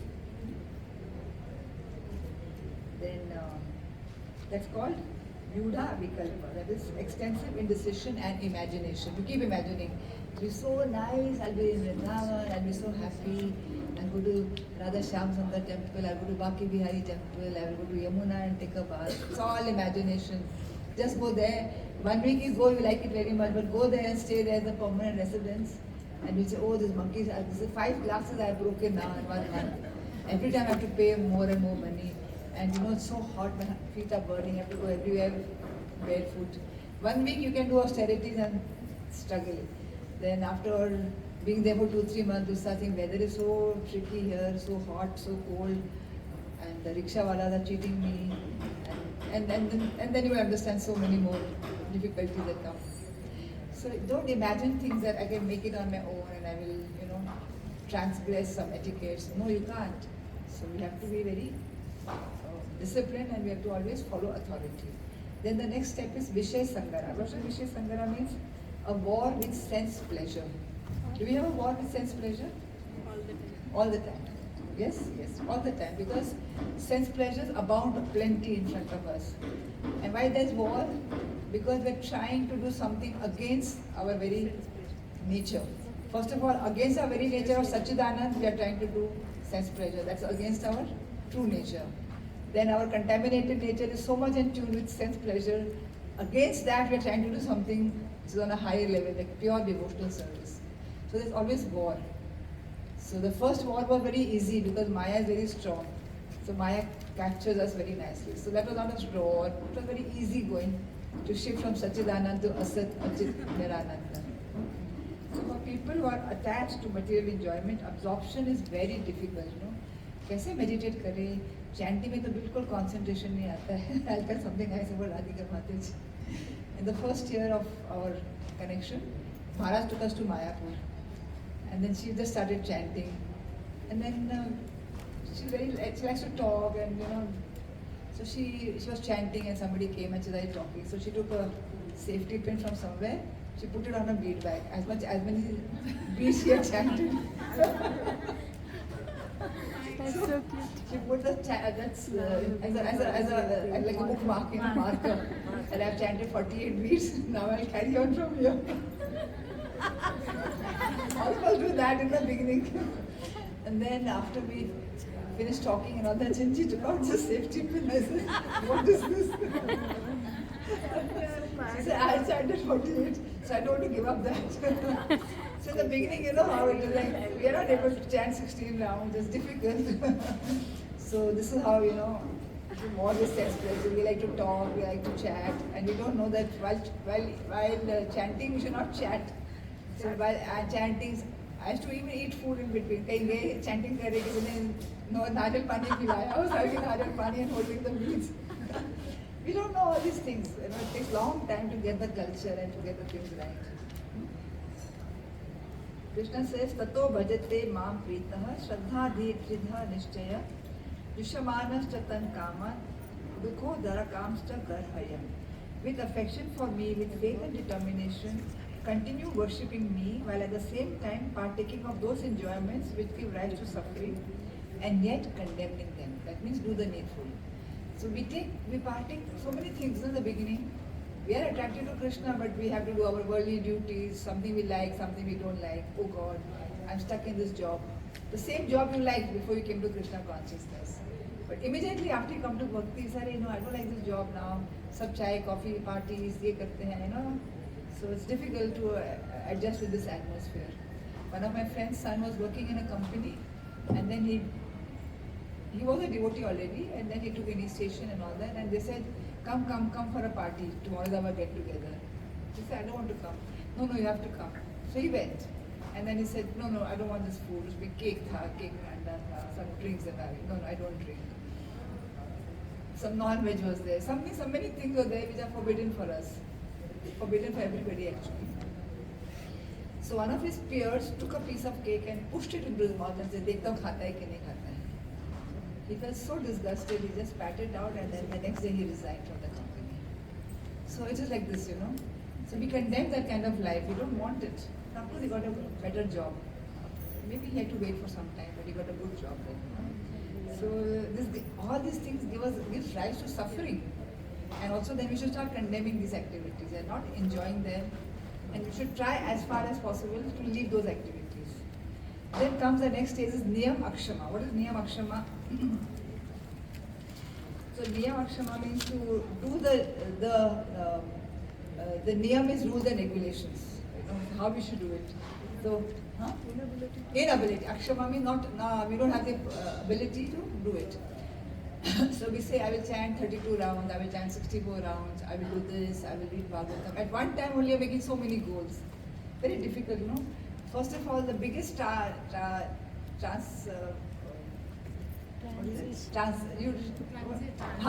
The biggest transit is from material to spiritual. First of all, that is only our shocking, to the body, to the mind.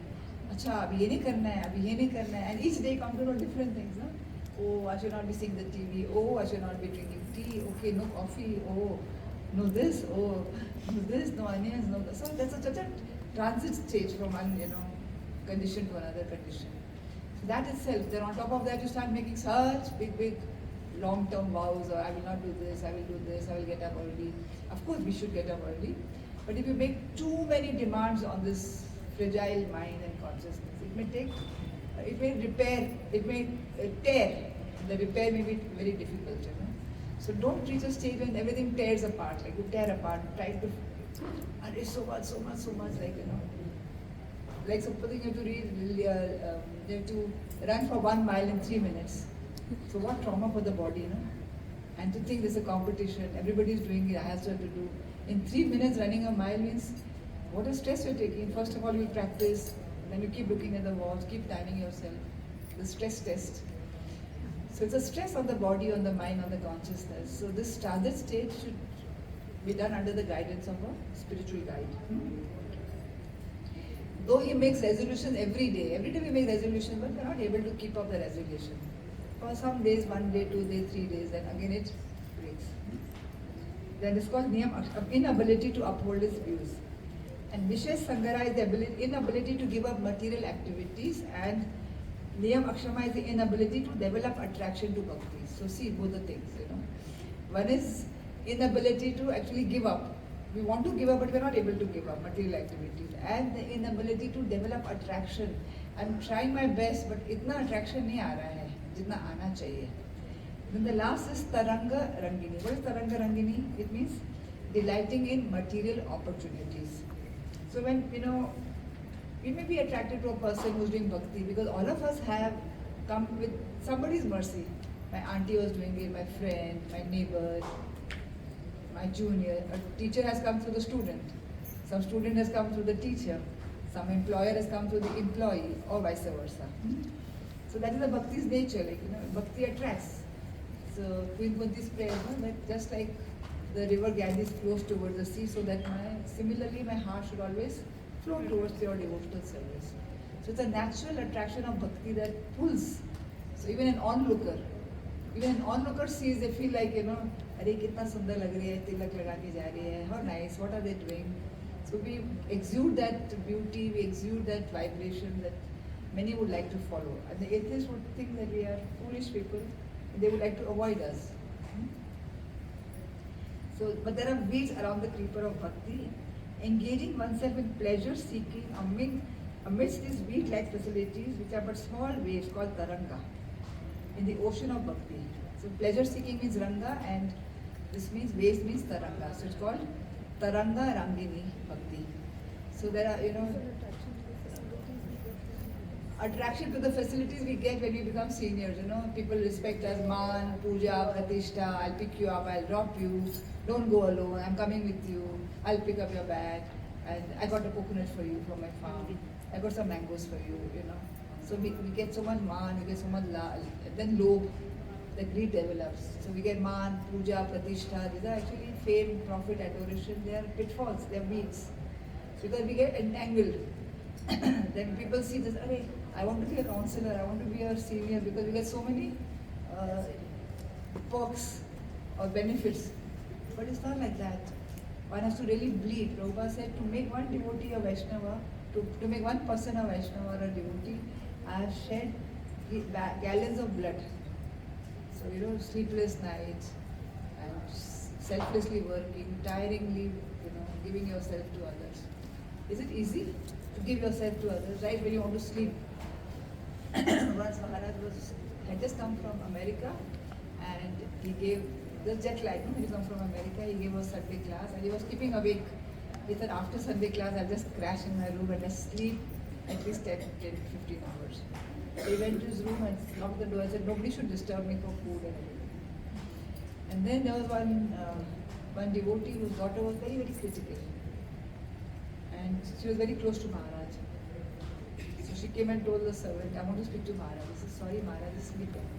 She said, no, it's a matter of life and death.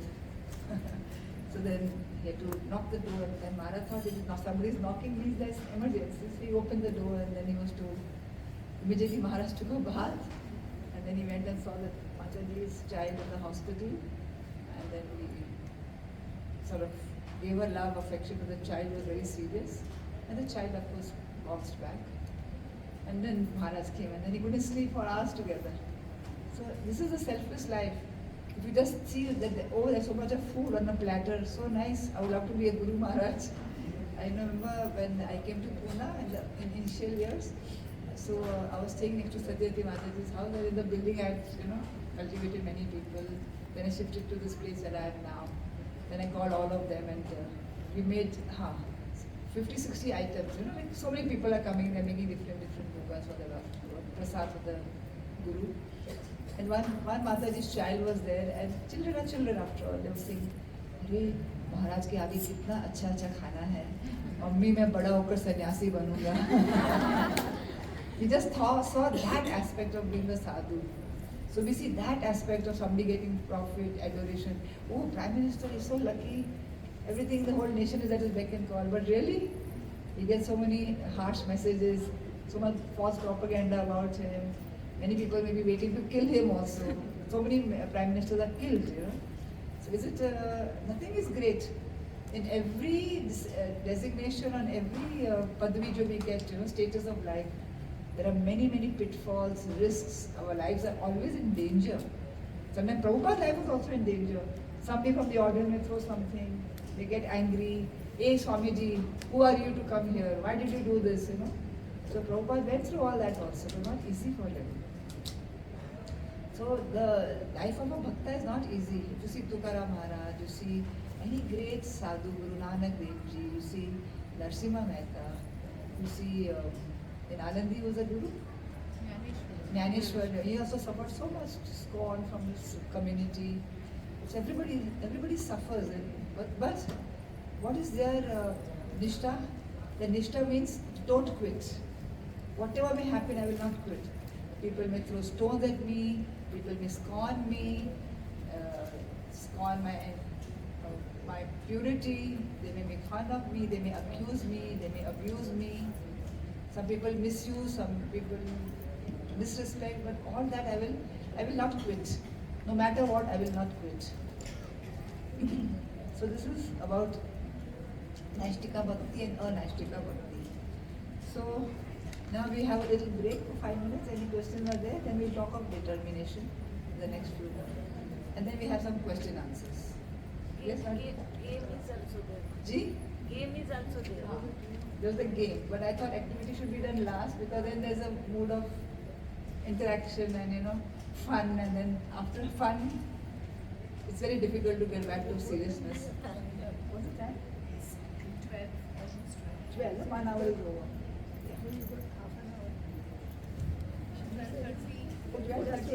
Okay. So then I will take determination, and then last 15 minutes we have some question answers. Okay.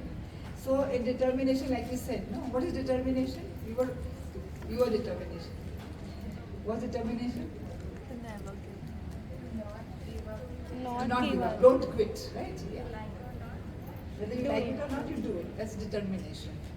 Prabhupada, some disciples came to Srila Prabhupada and said, Prabhupada, I don't have the determination to follow the regulative principles. I find it very difficult. Prabhupada said, what? You don't have determination? Then you are an animal. So it's like that. You don't have determination, you are an animal. So then how to develop the determination? We all have a desire to do very well in life. We all have a desire to get up early in the morning. We all have a desire to become something in life. So there are some goals. See, students are always fond of pen and paper, writing down, jotting down, making a schedule, timetables, you know. You see every student's little study table, there's a soft board and then we will pin the paper.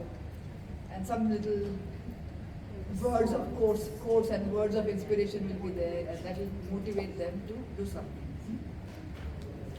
So one is, the first thing is goal setting. And all of us have some goal setting. Huh? I must make it, I must get 95, 97, 99, whatever is your goal. So goal setting is there.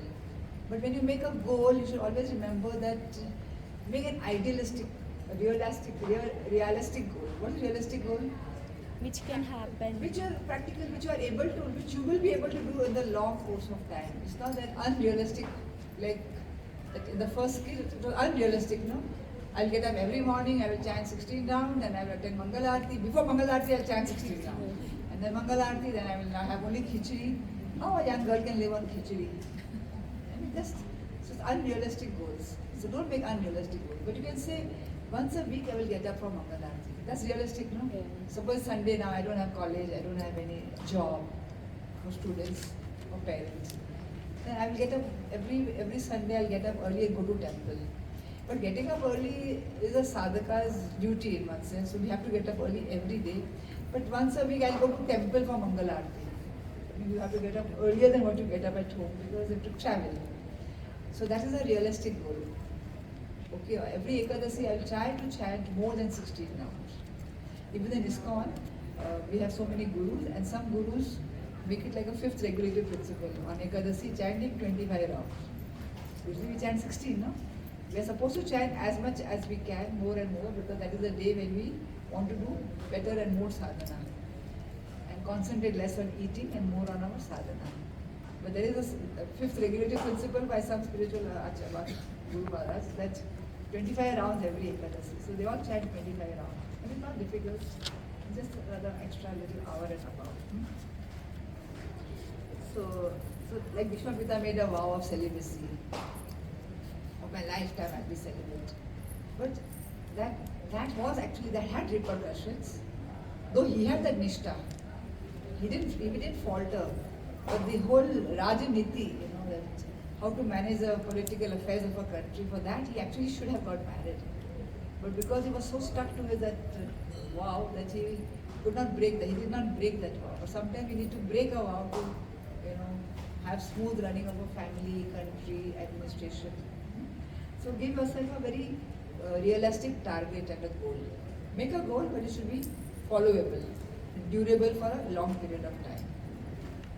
Then take your capacity to a maximum limit, That everybody has a maximum limit, in the sense, this tree grows to its maximum height. The maximum height of the tree is 20 feet or whatever. And we said that this tree has grown to its maximum height. After that, it doesn't grow. Can you see a tree going to Vaikuntha? It's growing and growing and growing and growing now. So whatever we can, so for us, there's no maximum, we can do the best, we can do more and more. Like I always say, good, better, best. Never let it rest. Till your good is better and your better is best. So give your best, I'll do more. I'll try to do, I've achieved this much. Like in the beginning we are chanting 1 round, 2 rounds, 5 rounds, then it's okay, I'll try to chant. So we tell the newcomers, it's not that do it or die, do or die. You have to chant 16 rounds from tomorrow. I always say, okay, every Ekadasi you start increasing a round. If you're chanting 4, then every Ekadasi make it 5. So on that particular Ekadasi you've chanted 1 extra round, and then the next 15 days you can start chanting 5. Then the next Ekadasi you can chant 5 plus 1, 6. Then what happens by doing this, that automatically taste comes and they say, no, Mataji, instead of 6 I did 8 today. I think I can do 8 because your capacity also is stretched. And then you can say, 2 more I can do now, I can do 8. And then if Sukriti is there, then you can do 10 and then suddenly you can have a high jump, But by the time your confidence, your faith, your strength, your energy, your taste has built up, then our actions influence our motivation. It's not like that. So, or I should have something motivation. Whose motivating factor hoga, then I will chant. I'm not feeling motivated to come to temple. I need some motivation. But what motivation you need? You just have to decide that I want to go to temple to attend the program, to take darshan. That's what, just your decision is a motivating factor. Who can motivate you? Krishna is there, Krishna is calling you. So that action, if you do that action, then the motivation comes. And when the motivation comes, then further action will also come. I was not feeling like it, but I went to temple, I took darshan, I felt so nice. I'm very motivated to go again and again, correct? So action leads to motivation and motivation leads to further action. Then also for determination, you should always have samay ki pabandi, like time factor, regulating your time. Discipline and time factor. In time management seminars, if you go, first thing they will say is go backwards, correct? That means if you have to reach somewhere at 8 o'clock, you just think at 7:45, I have to go. So you go backwards, okay, by 8 o'clock if I have to reach, it takes me half an hour, but I should keep the 15 minutes gap for a traffic jam, correct? Then by 6 o'clock I should finish my dinner, whatever activity you're doing. So you go backward and then that's the best time management. And you should value your time and value other people's time. It so happened that usually, since I don't have a car, but usually people will pick me up and drop me. So whenever they come to pick me up, they never say that I'm standing down. I always tell them that before you leave your home, you should call me. so that I don't make you wait, because I value their time.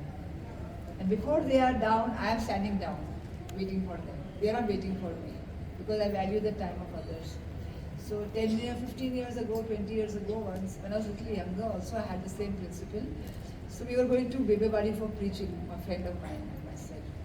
So that day I said, we used to go every month, I think. So I said, today you give a class, then next time I'll give. Or last time I gave, today you give. So she was preparing a class. It was, the class was from, I think, 1 to 2. So I came down at about 12:30. I said, she'll come. And 12:15 I came down.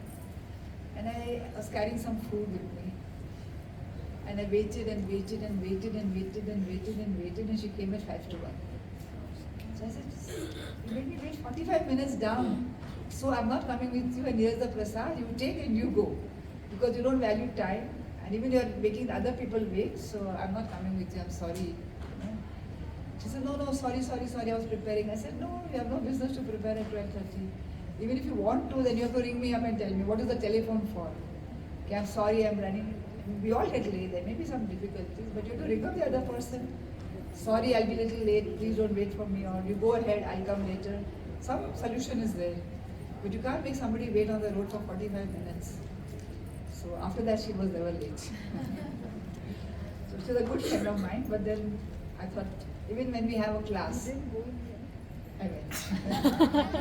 My compassionate, she begged me, no, please, I'm really sorry. I said, "Okay." But at least for 10 minutes we had that argument. I'm not coming. She was in the rickshaw and she had to pay the money for the rickshaw. Not making that was a punishment. So that is time management. So we value our time, we value other people's time. Okay? And sometimes, when we are on the threshold of starting this path, reading like Mataji couldn't read the shloka, Sarva, Dharma, So we may take a very small vow, like I will read. In the Shastra is so encompassing that even if you read one line of a shloka, you get a benefit. This is the Bhagavatam Mahatmya is written. Even if you read 1/4 of a shloka, if you can't read there are 4 lines usually in a shloka, A, B, C, D, first line, second line, third. Even if you read just one line, that's 1/4 of a shloka, you get so much of benefit. That means how much it is encouraging us.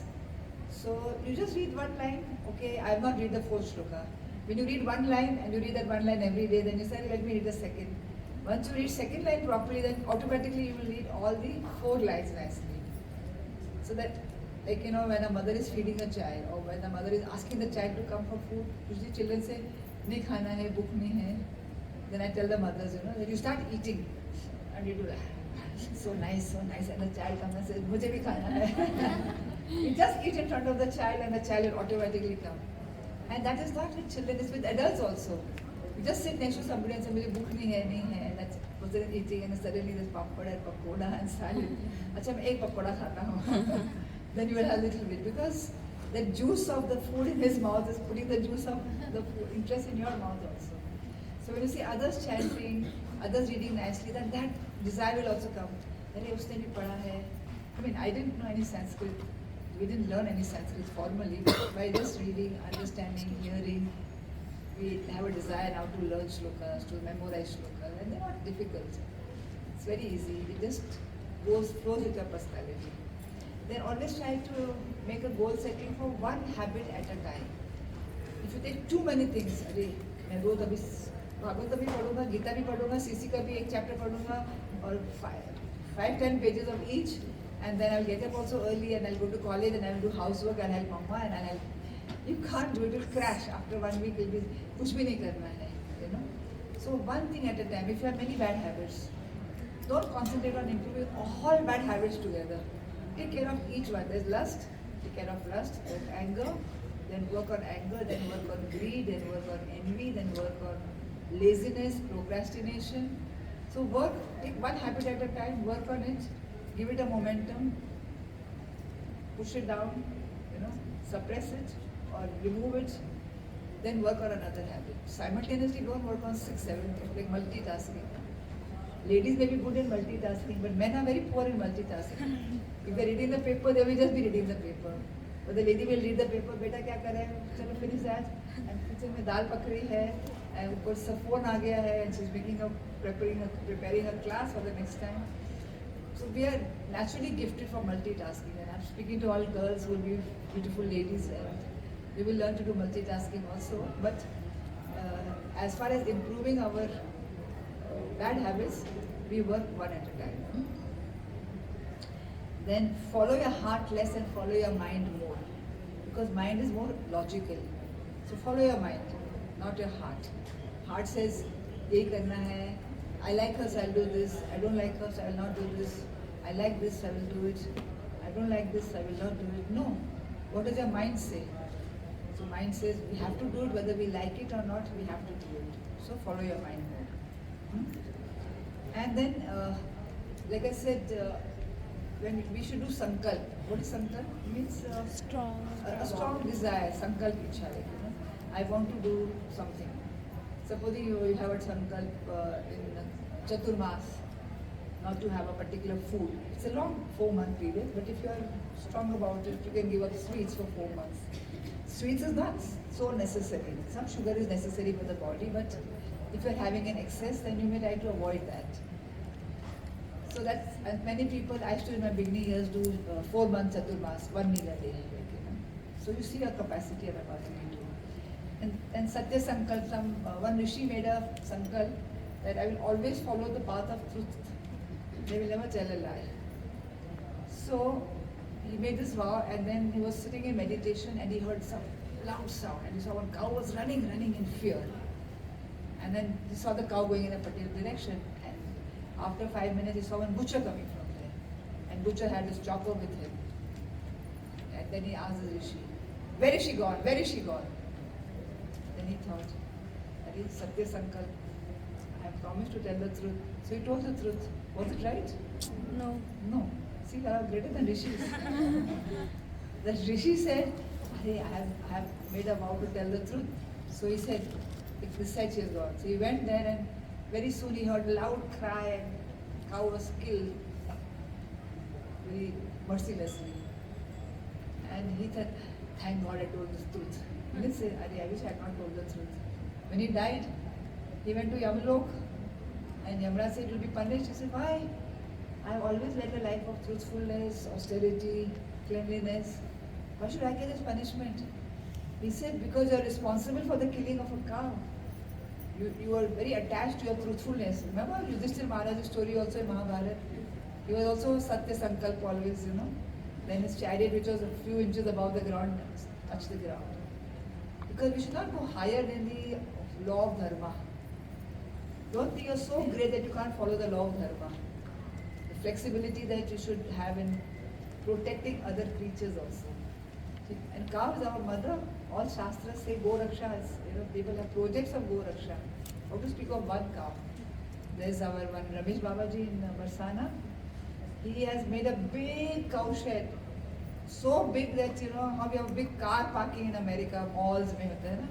So there are sheds for old cows, invalid cows, hurt, bruised cows, and there's a doctor 24 hours for the cows, and there are 2-3 go-downs only for straw and hay for the cows, That's a whole project, Go Raksha project. If you go to Barsana, you can actually drive through the whole thing. I've gone with my friend driving through the whole thing. So clean, so well, how much the cows are being protected. So if you don't protect the cow, then naturally you will get some reaction.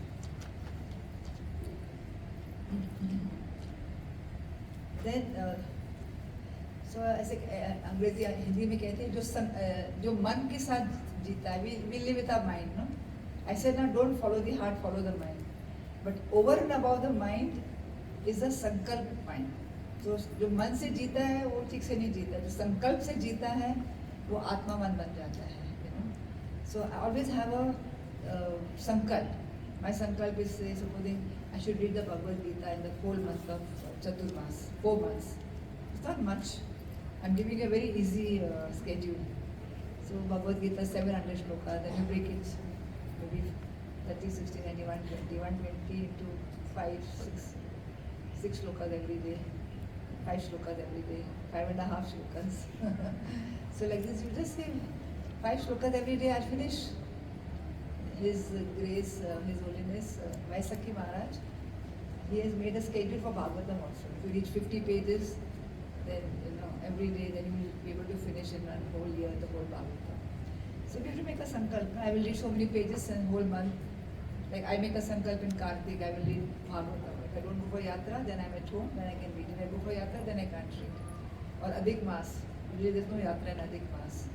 Then I take a sankalp. Then in this whole month, I will finish Bhagavatam. Then it's like a marathon race for me. Just sit in one place, don't do anything, just read Bhagavatam, 8 hours reading. And then by the end, before the month ends, then I'm able to read it. So the sankalp is very important, and rope in another friend of yours. चल हम साथ में संकल्प करते हैं. Because एक से भला दो, दो से भला चार. तो 4 friends मिल सकते हैं. So recently I am in a preaching program, and that lady of the hostess, she had one, in the audience one lady said, I want to read Bhagavatam. So both of them, 3 of them got together and they have taken a sankalp. Every morning from 4:30 to 6:30, 2 hours they are reading Bhagavatam, and they said within a month, 2 months we are going to finish Bhagavatam. So all get up at 4:30, but the videos are off because you know why. So they will just sit and read for 2 hours Bhagavatam. So like this sankalp is so nice. You can make a group. So let's all read. And even now, and COVID has done a lot of good to us by connecting on the phone. So then there's a small Zoom meet or Google meet, and then you just meet each other, and everybody is reading Prabhupada's books. So everybody is doing some chanting together, reading together, hearing together, Prabhupada Leelamrit, and so many other scriptures. So that's a nice way to remain consistent, to remain determined on the path of bhakti. Anything else? Then about follow your heart. There's one point I forgot to say. Like sometimes we can just make a sankalp of how to grow in the determination. We say, no, I'm very weak, I'm not strong. So these small exercises will help us to get the strength. What is that exercise? I'm not going to pick up the phone for half an hour. I'm not going to open my WhatsApp for half an hour. It's very difficult because the phone is right next to you. Then, a quick message aaya, or maybe Facebook for some of you. Whatever you do regularly and you're very addicted to it, apart from addictions, addicted to the phone, addicted to music, to whatever. So sometimes I just sit quietly for half an hour. I will not speak to anyone. After 30 minutes are over, then you say, okay, now. So what has happened? That has given you strength of your mind, strength of your character. There's one test called marshmallow test. Do you know that? Yes, ma'am. So when a small child is given a marshmallow and the teachers are observing him through the glass. If you don't eat it, then for 1 minute, don't eat the marshmallow, but just keep looking at it. And after 1 minute, the teacher comes and if he has not eaten, then she gives him another marshmallow as a gift for controlling his mind and senses. But if he eats it, then she says, okay, good, go. And the same children are observed for 20 years, 25 years, and then as they go through life challenges and career, and they go to university, then the same children are noticed that they have grown up as adults, they have grown up as balanced adults, they're able to keep their mind under control, and determination is there. And so we're not like animals, no? Throw a bone at the dog and thunk, he will just, if he has a crown on a, you put a crown on a dog and put him on a throne, but the moment the dog is, a bone is in front, he will throw the crown and just jump at the thing. Today, now just like Yugal Priya brings a cake, you may all look at it, but you will not eat it till my class is over. Right? You'll say, no, let Mataji finish the class, then of course we can have a feast. So that way our determination power will increase if you learn to control voluntarily. Somebody doesn't have to tell you. So, okay, Ekadasi, I will control myself. At least till 12 o'clock in the morning, I will not eat anything. The mother may say, come, poha, idli sambar, upma, paratha. I say, no, mama, not till 12 o'clock. I want to. It can be on any ordinary day also. Just take a sankalp. I will not talk for half an hour. I will not do this for half an hour. I will sit in a quiet place. I will just meditate silently without getting distracted. I will not bring my phone next to me when I'm chanting. These small things will go a long way because you will learn to keep your mind and senses always under control. So in this way you can increase your determination. I think I've finished all the points. So Prabhupada gave an example of a sparrow trying to drink the water.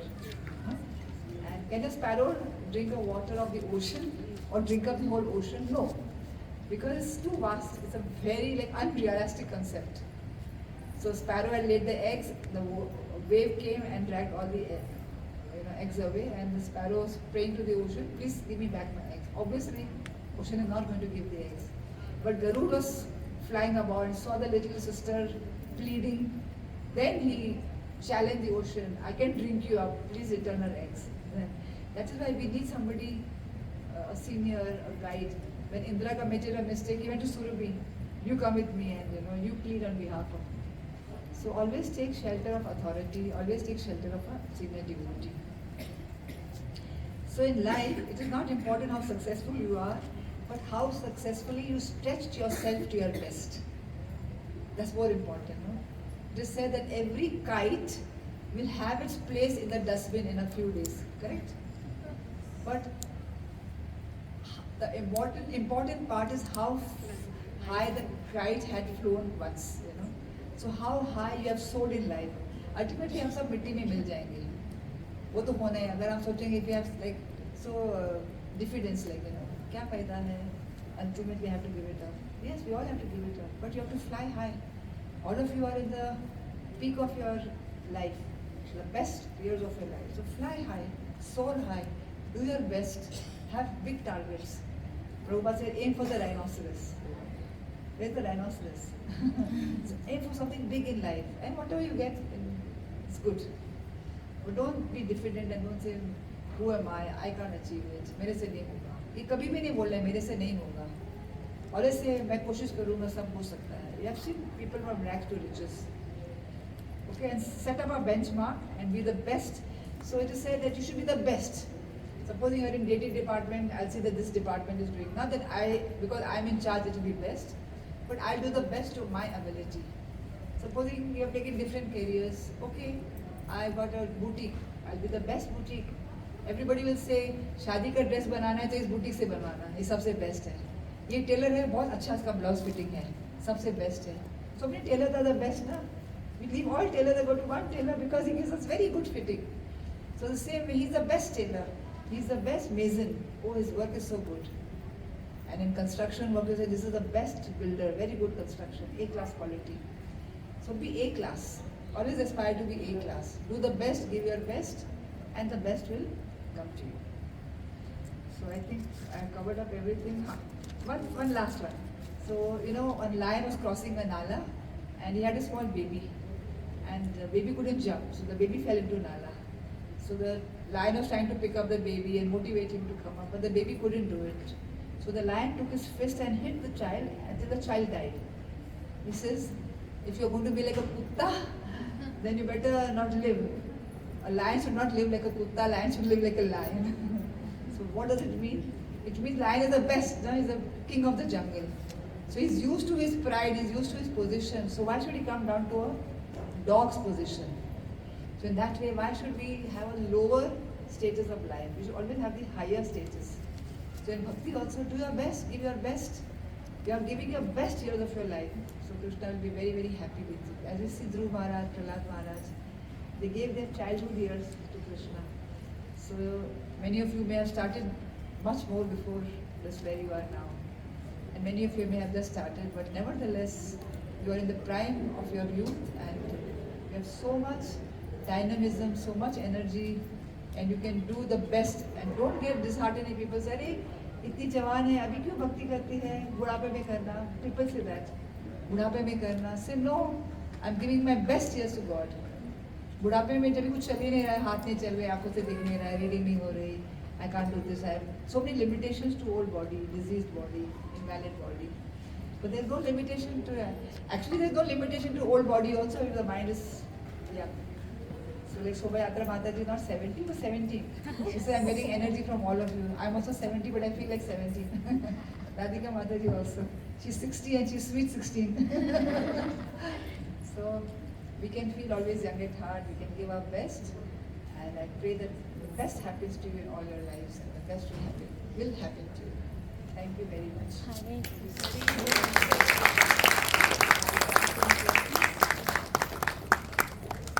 Would you like to share something? Have some questions?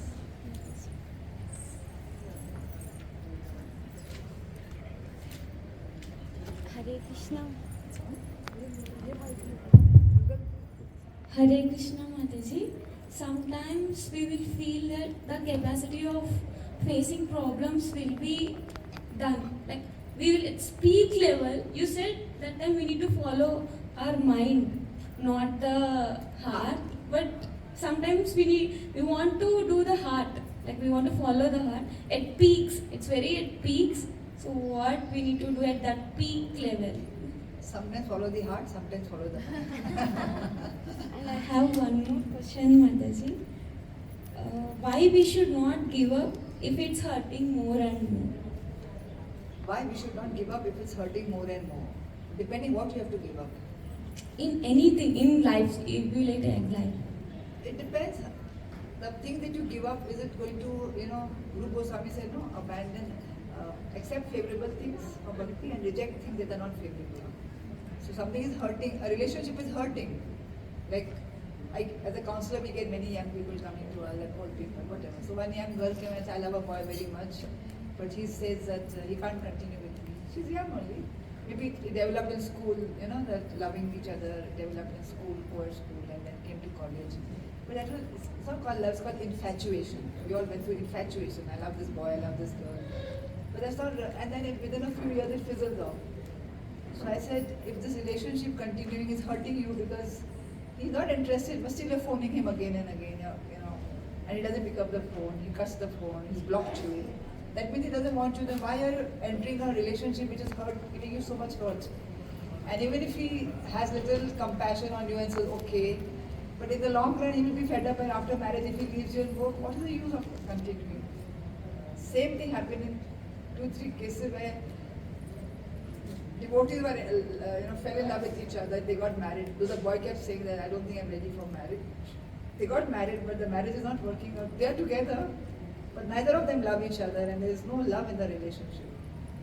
Now each one has found I want to do this, I'm absorbed in this seva, she's absorbed in another seva, but there is no relationship, there is no bonding. So, of course, I would not say not give it up, but continue. Ultimately, Krishna is our lover. We will love Krishna. So find joy in Krishna consciousness to the extent that you can. So whatever is hurting you, watch, and if it is not coming in the way of pure devotional service, just give it up. But you can talk to your guide. Okay, I have not understood the detail of your question, but whoever you are close to, you can ask. Yes?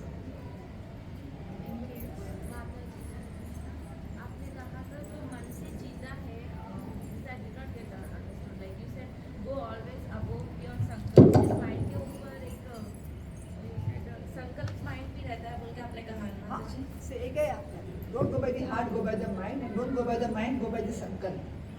Mind में से कोई भागवतम नहीं पढ़ता है, लेकिन संकल्प के क्या कहा था, भागवतम पढ़ना है. तो कभी कभी माइंड होता है ना, lazy, I'm tired, I don't feel like doing it. I don't feel like comes from the mind, na? But higher than the mind is the intelligence. Na? But intelligence, संकल्प शक्ति आती है तो अरे नहीं मैंने तो संकल्प लिया है तो मुझे करना ही है. That's higher than the mind. So go beyond. है ना, लाइक 1 मंथ में अच्छा से साधना होती है एंड दूसरे मंथ में नहीं होता है, तो इसी के कारण हम संकल्प नहीं लेते हैं, राइट? इसलिए right. So that's why I said ना ग्राफ है. ग्राफ में क्या होता है, इसी क्या होता है, घन तरस. करेक्ट. कभी diluted, कभी concentrated. So this is अनिश्चितता भक्ति. So we are not pure devotees ना.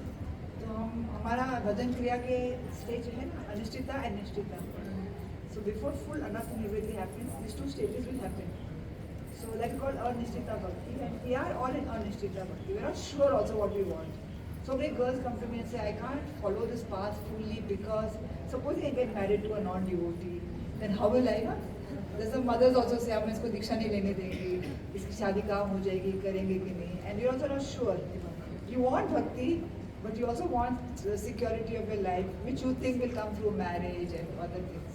But we don't know whether you will get it or not, but at least you are thinking you will get it. So they're called all under Anishtita Bhakti. But Nishtha Bhakti means I want Krishna more than anything, I don't care.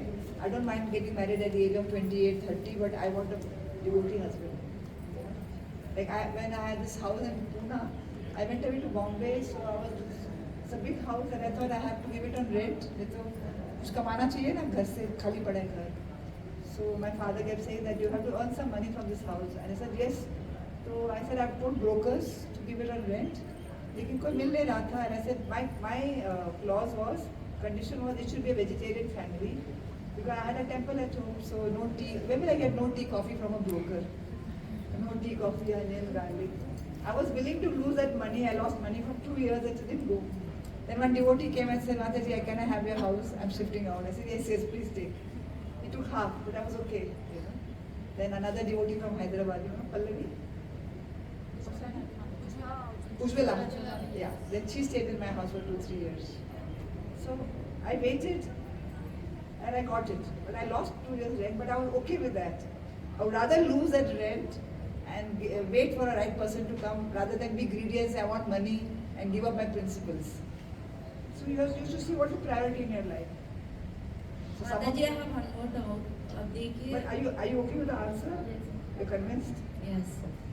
माताजी देखिए मेरे पापा का shop है right and obviously मेरी mummy को 4 माला करती है मेरी mummy and on Ekadashi she do 16 round right and वो पढ़ी लिखी नहीं है बट मैंने उन्हें बाय हार्ट करवाया प्रणाम मंत्र जय Shri Krishna right and she does even she feels जब भी चैंटिंग नहीं करती हूँ कुछ अधूरापन होता है right so she chant 4 rounds like on Ekadashi she does 16 rounds but माताजी क्या होता है अभी कोई आता है हमारी दुकान में जैसे कि we can tell transgender right तो अब उन लोग पैसे मांगते हैं लाइक हम नहीं देते भाई I say them you can give some food पैसे मत दो लाइक पैसे भी उन लोग है ना they can use in other way right correct way में तो नहीं यूज कर सकते इवन आई नो दैट हम बंदर में फंस जाएंगे कर्मा बंदर में राइट तो हमें ये बंदर में नहीं फंसना है तो माता जी मेरे को ये समझ में नहीं आ रहा है कि इन नीड में क्या हमें डोनेट नहीं करना चाहिए और कैन बी वो मनी जो हम कमाते पापा कमाते हैं ना can be offer to God and can be give to them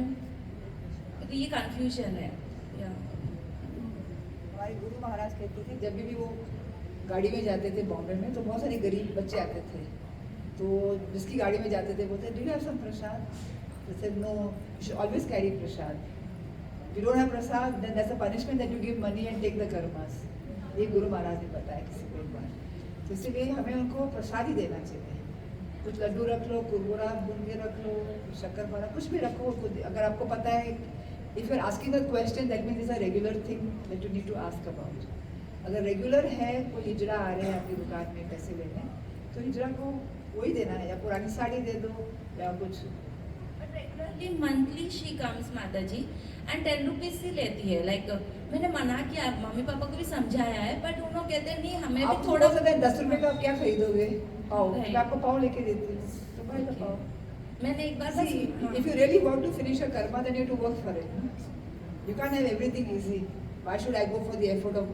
taking a pav मुझे क्या जरूरत है then don't bother ना जो भी कर्म I understand माता जी but है ना हम पेरेंट्स के लिए भी लाइक बलि करते हैं so you know you should remember that we are not responsible for everybody's karmas they may be our children they may be our parents brothers and sisters we can educate them to an extent जो आपने सीखा है हमें सबको educate करना है but इतना ज़्यादा माइक्रो मैनेज उनकी लाइफ नहीं कर सकते कि मैं देखूंगी कि मेरी बेटी को कभी कुछ पाप ना हो मैं देखूंगी कि मेरे माता पिता हमेशा go to back to Godhead all you can do is become a pure devotee and take everybody back home but you can't micromanage their life correct so you do your best even guru Maharaj can't micromanage his disciples है ना कितने गुरु महाराज के 4000 5000 6000 शिष्य है उनको पता है क्या कर रहे हैं शिष्य नहीं पता है उन्होंने ब्रॉडली हमें सब बता दिया है अभी हमारे ऊपर है मेरे घर में तो आके गुरु महाराज ही देखते हैं जानवा 4 बजे उठो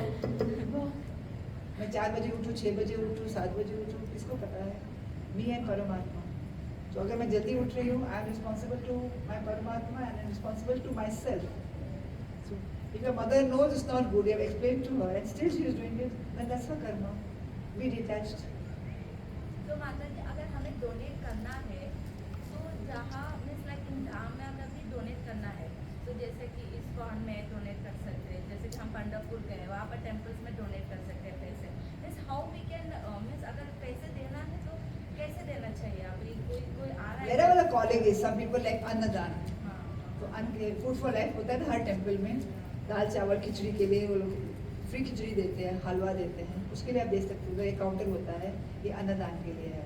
सम people are very attracted to deities. मुझे डेटी के साथ बहुत आकर्षण है, तो मैंने ऐसे अपने मन में तय किया, ऐसा प्रॉमिस नहीं किया है, लेकिन जहाँ भी मैं जाऊँगी मैं वो डेटी को कुछ कपड़ा लेके दूँगी। तो अगर मैं अयोध्या गई तो उधर राम, अभी मैं अयोध्या जा रही हूँ तो मैं राम लला के लिए एक साड़ी लेके रखी है। तो अगर वृंदावन में हर एक टेम्पल के लिए मैंने कपड़ा दिया है, फिर कभी ज्वेलरी लेकर दिया है, तो अलग अलग। तो मेरे where I am attracted I give that. कोई वस्त्र दान होते हैं, कोई अन्न दान होता है, कोई धन राशि वैसे ही देते हैं, चलो मंदिर की कंस्ट्रक्शन के लिए। Some people very attracted to cows, गौशाला में भी हम जाके देते हैं, तो मुझे काउ के लिए देना है। So there are so many projects of every temple. Wherever your calling is, you give there. And if there is no calling, just put it in the hundi. If you see wherever the calling of the Lord is there, you will give it. दान तो देना ही चाहिए. That's good. Young girl is asking this question. Is very nice. I'm happy for your question. Any other questions? Are we getting late? Yes.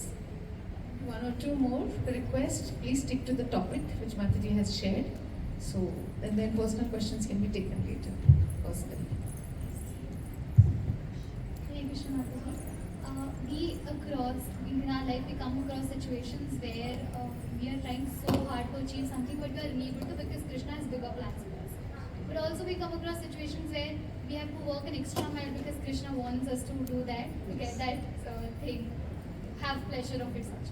So when you're particularly in that situation, you don't know what to decide. You're like, should I go ahead or should I stop here? Should I give up? Should I not give up? How do you make that decision? So there is a calling for something, particular activity, and you're putting all your effort. So you should just go by Shastra, because Rupa Goswami again said, do not over endeavor for things that are difficult to obtain. That is very nicely explained in the Bhagavatam in Prithu Maharaj's case. Prithu Maharaj was going to do a yagya, 100 yagyas, Shatakritu. And so far only Indra had the designation of Shatakritu. So when Prithu Maharaj was performing the 99th yagya, Indra came and stopped through some manipulation. And then Brahmaji, then Indra, King Prithu's son was trying to kill Indra and trying to fight with Indra. So Brahmaji intervened and said, a very famous word is that, do not try to,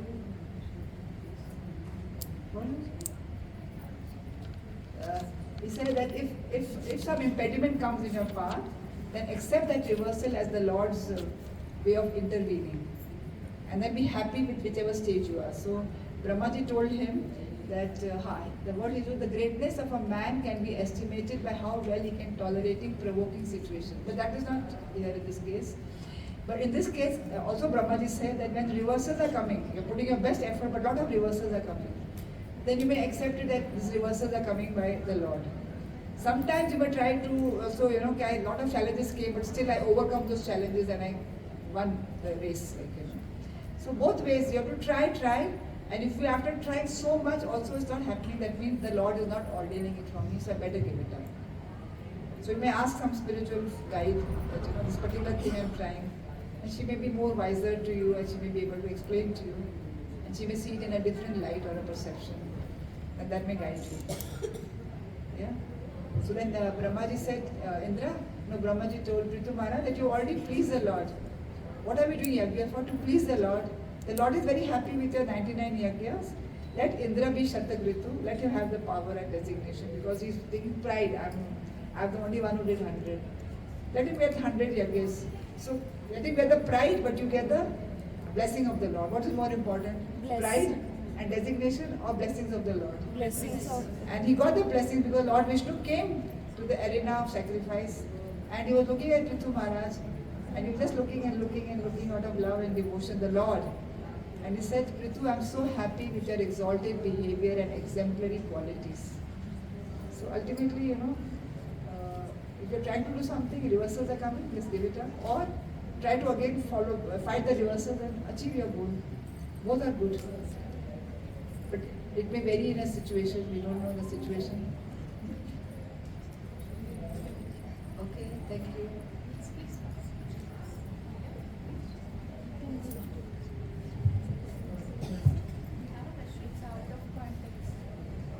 out of context. If anybody has any other question, else she can. Mataji, whenever we are in difficulty, should we think that whatever Krishna is doing is good for me? Is that thinking correct? Or Krishna will protect me? That thinking is correct? Both are correct. Because in the difficulty, Krishna will protect you also. And when you're accepting the difficulty as part of your cleansing, then that way you get cleansed also.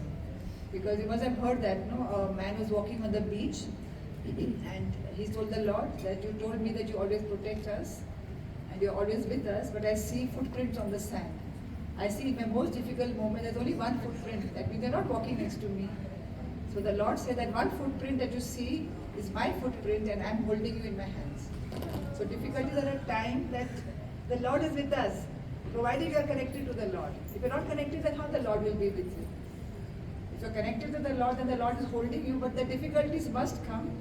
And if you read Queen Kunti's prayers, she says, I wish those calamities come again. Yatra yatra, tatra tatra jagat guru. Come, let them come again and again, so that in my calamities I may always perceive your hand in it. So whenever calamities come, we should perceive the Lord's hand.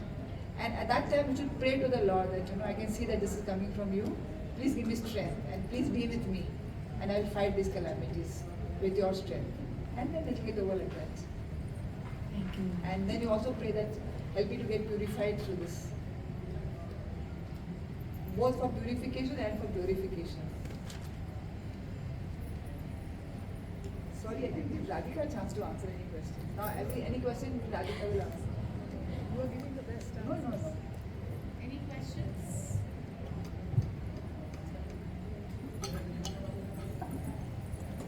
Okay. Thank you very much. I hope the session was okay. I hope you have best return to Hyderabad with loads of wealth. It was more powerful, much more powerful than expected, Mataji. Thank you. So Her Grace Jahnava has a very, very busy schedule. More than our joint families, Hyderabad is known for joint families. More than our joint family members are the deities at her house. So her joint family is much more bigger than the joint families that you must have ever experienced in life. How many Mataji? 16, 17, not 18. अच्छा बढ़ गया एक. So 18 lordships at home, जो उनके family members ही हैं. कम है या उनके बराबर है ऐसे भी नहीं बोल सकती मैं, या ज़्यादा है. They are her family members and she has 3 to 4 classes in a week to give to all the ladies all over being connected to her. And also so many meetings throughout the day because कुछ भी होता है हम माताजी के पास पहुंच जाते हैं. It's such a big community. So we are really, we are not able to fathom the fortune that how Mataji has taken out her precious time to spare with all of us. हम just छोटे छोटे budding flowers के stage में हैं, फिर भी माताजी ने इतना टाइम, imagine 16 deities का, हम रोज जैसे घर का खाना बना के निकलते हैं, उनका खाना पीना, नहाना धोना, वैसे माताजी वो सब करके ही घर से निकलते हैं. I don't make for 16 Highest standard in Highest I standard. make for only myself and then the Lord eats it. And she changes the whole dress and jewelry every single day. बहुत high standard. Deity worship means for us Jahnava Mataji. It has been like. Yeah, so we are please thank her. Let's express our heart's deepest gratitude for even having taken out her time and even taking her darshan. ज़्यादा नहीं बोलूँगी फिर माताजी उठ जाएंगे, फिर मुझे indication मिल जाएगा I should stop. There's another class 2:30 here. Yes, Mataji. So we'll empty before that. So let's thank both Her Grace Jahnava Mataji, Radhika Mataji, Shobha Yatra Mataji, and all the other Matajis who, the Kalindi, Gopi, Priyamalini Mataji, Vishnukanti Mataji, for joining us and giving us those beautiful skits by which we could learn and take back many valuable lessons back home. They really tried their best to become one amongst us, right?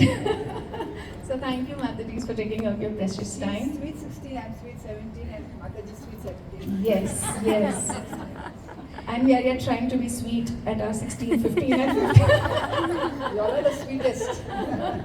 So let us thank all the Matajis by 3 times loudly chanting Hari Bol! Hari Bol! Hari Bol! Radha Vrindavan Chandra and all the lordships by Prabhupada's mercy, by their spiritual and all the spiritual masters' mercy. Apply the knowledge, wisdom, realization and devotion-filled lessons that Mataji has shared with all of us.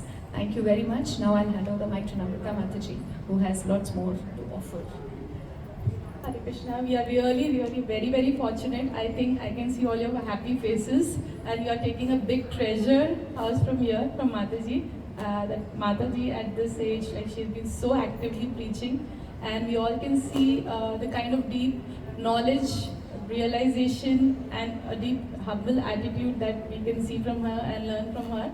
And another thing I really observed, like as Matajis, even at this age, they are like using novel methods to preach, like as we say, Yadyat Achalati Shreshthas, and like we have to follow the way that they do. They have actually inculcated these things, methods like drama and role play, to show you all these very serious processes, right? And only last week we were doing a story on Jahnava Mata, and I could actually relate to Mataji. Whenever I used to always see her right from my childhood in every yatra, both of you. And I always used to appreciate, like a chataka bird, just see and observe and wish that someday I would get your blessings. And I'm like really overwhelmed that today was the day I could actually meet you both and get your blessings.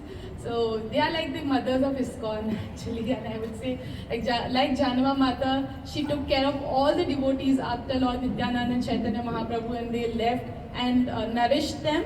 Mataji had been nourishing so many mentors like Ujjwala Radhe Mataji, Champakalata Mataji, and all these Matajis, not only from Hyderabad but Pune and all over, like a wonderful mother. And I think we all need that kind of love. And our Guru Maharaj always says that, as a woman, the best service that you can do is to be a mother and give the devotees the love and care that they really need. I think we all are here because of the love and appreciation and encouragement that we all have received. So thank you so much, Mataji, for being our mother, and I hope your love and blessing will always be with us.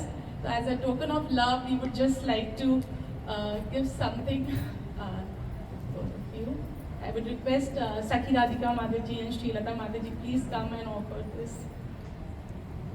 Yep. So please, all of you chant very loudly Hare Krishna Mahamantra once to thank them and show your gratitude. Hare Krishna, Krishna Krishna, Krishna Hare Hare, Hare Rama, Rama Rama, Hare Hare. Thank you very much, Mataji, for giving your most invaluable time.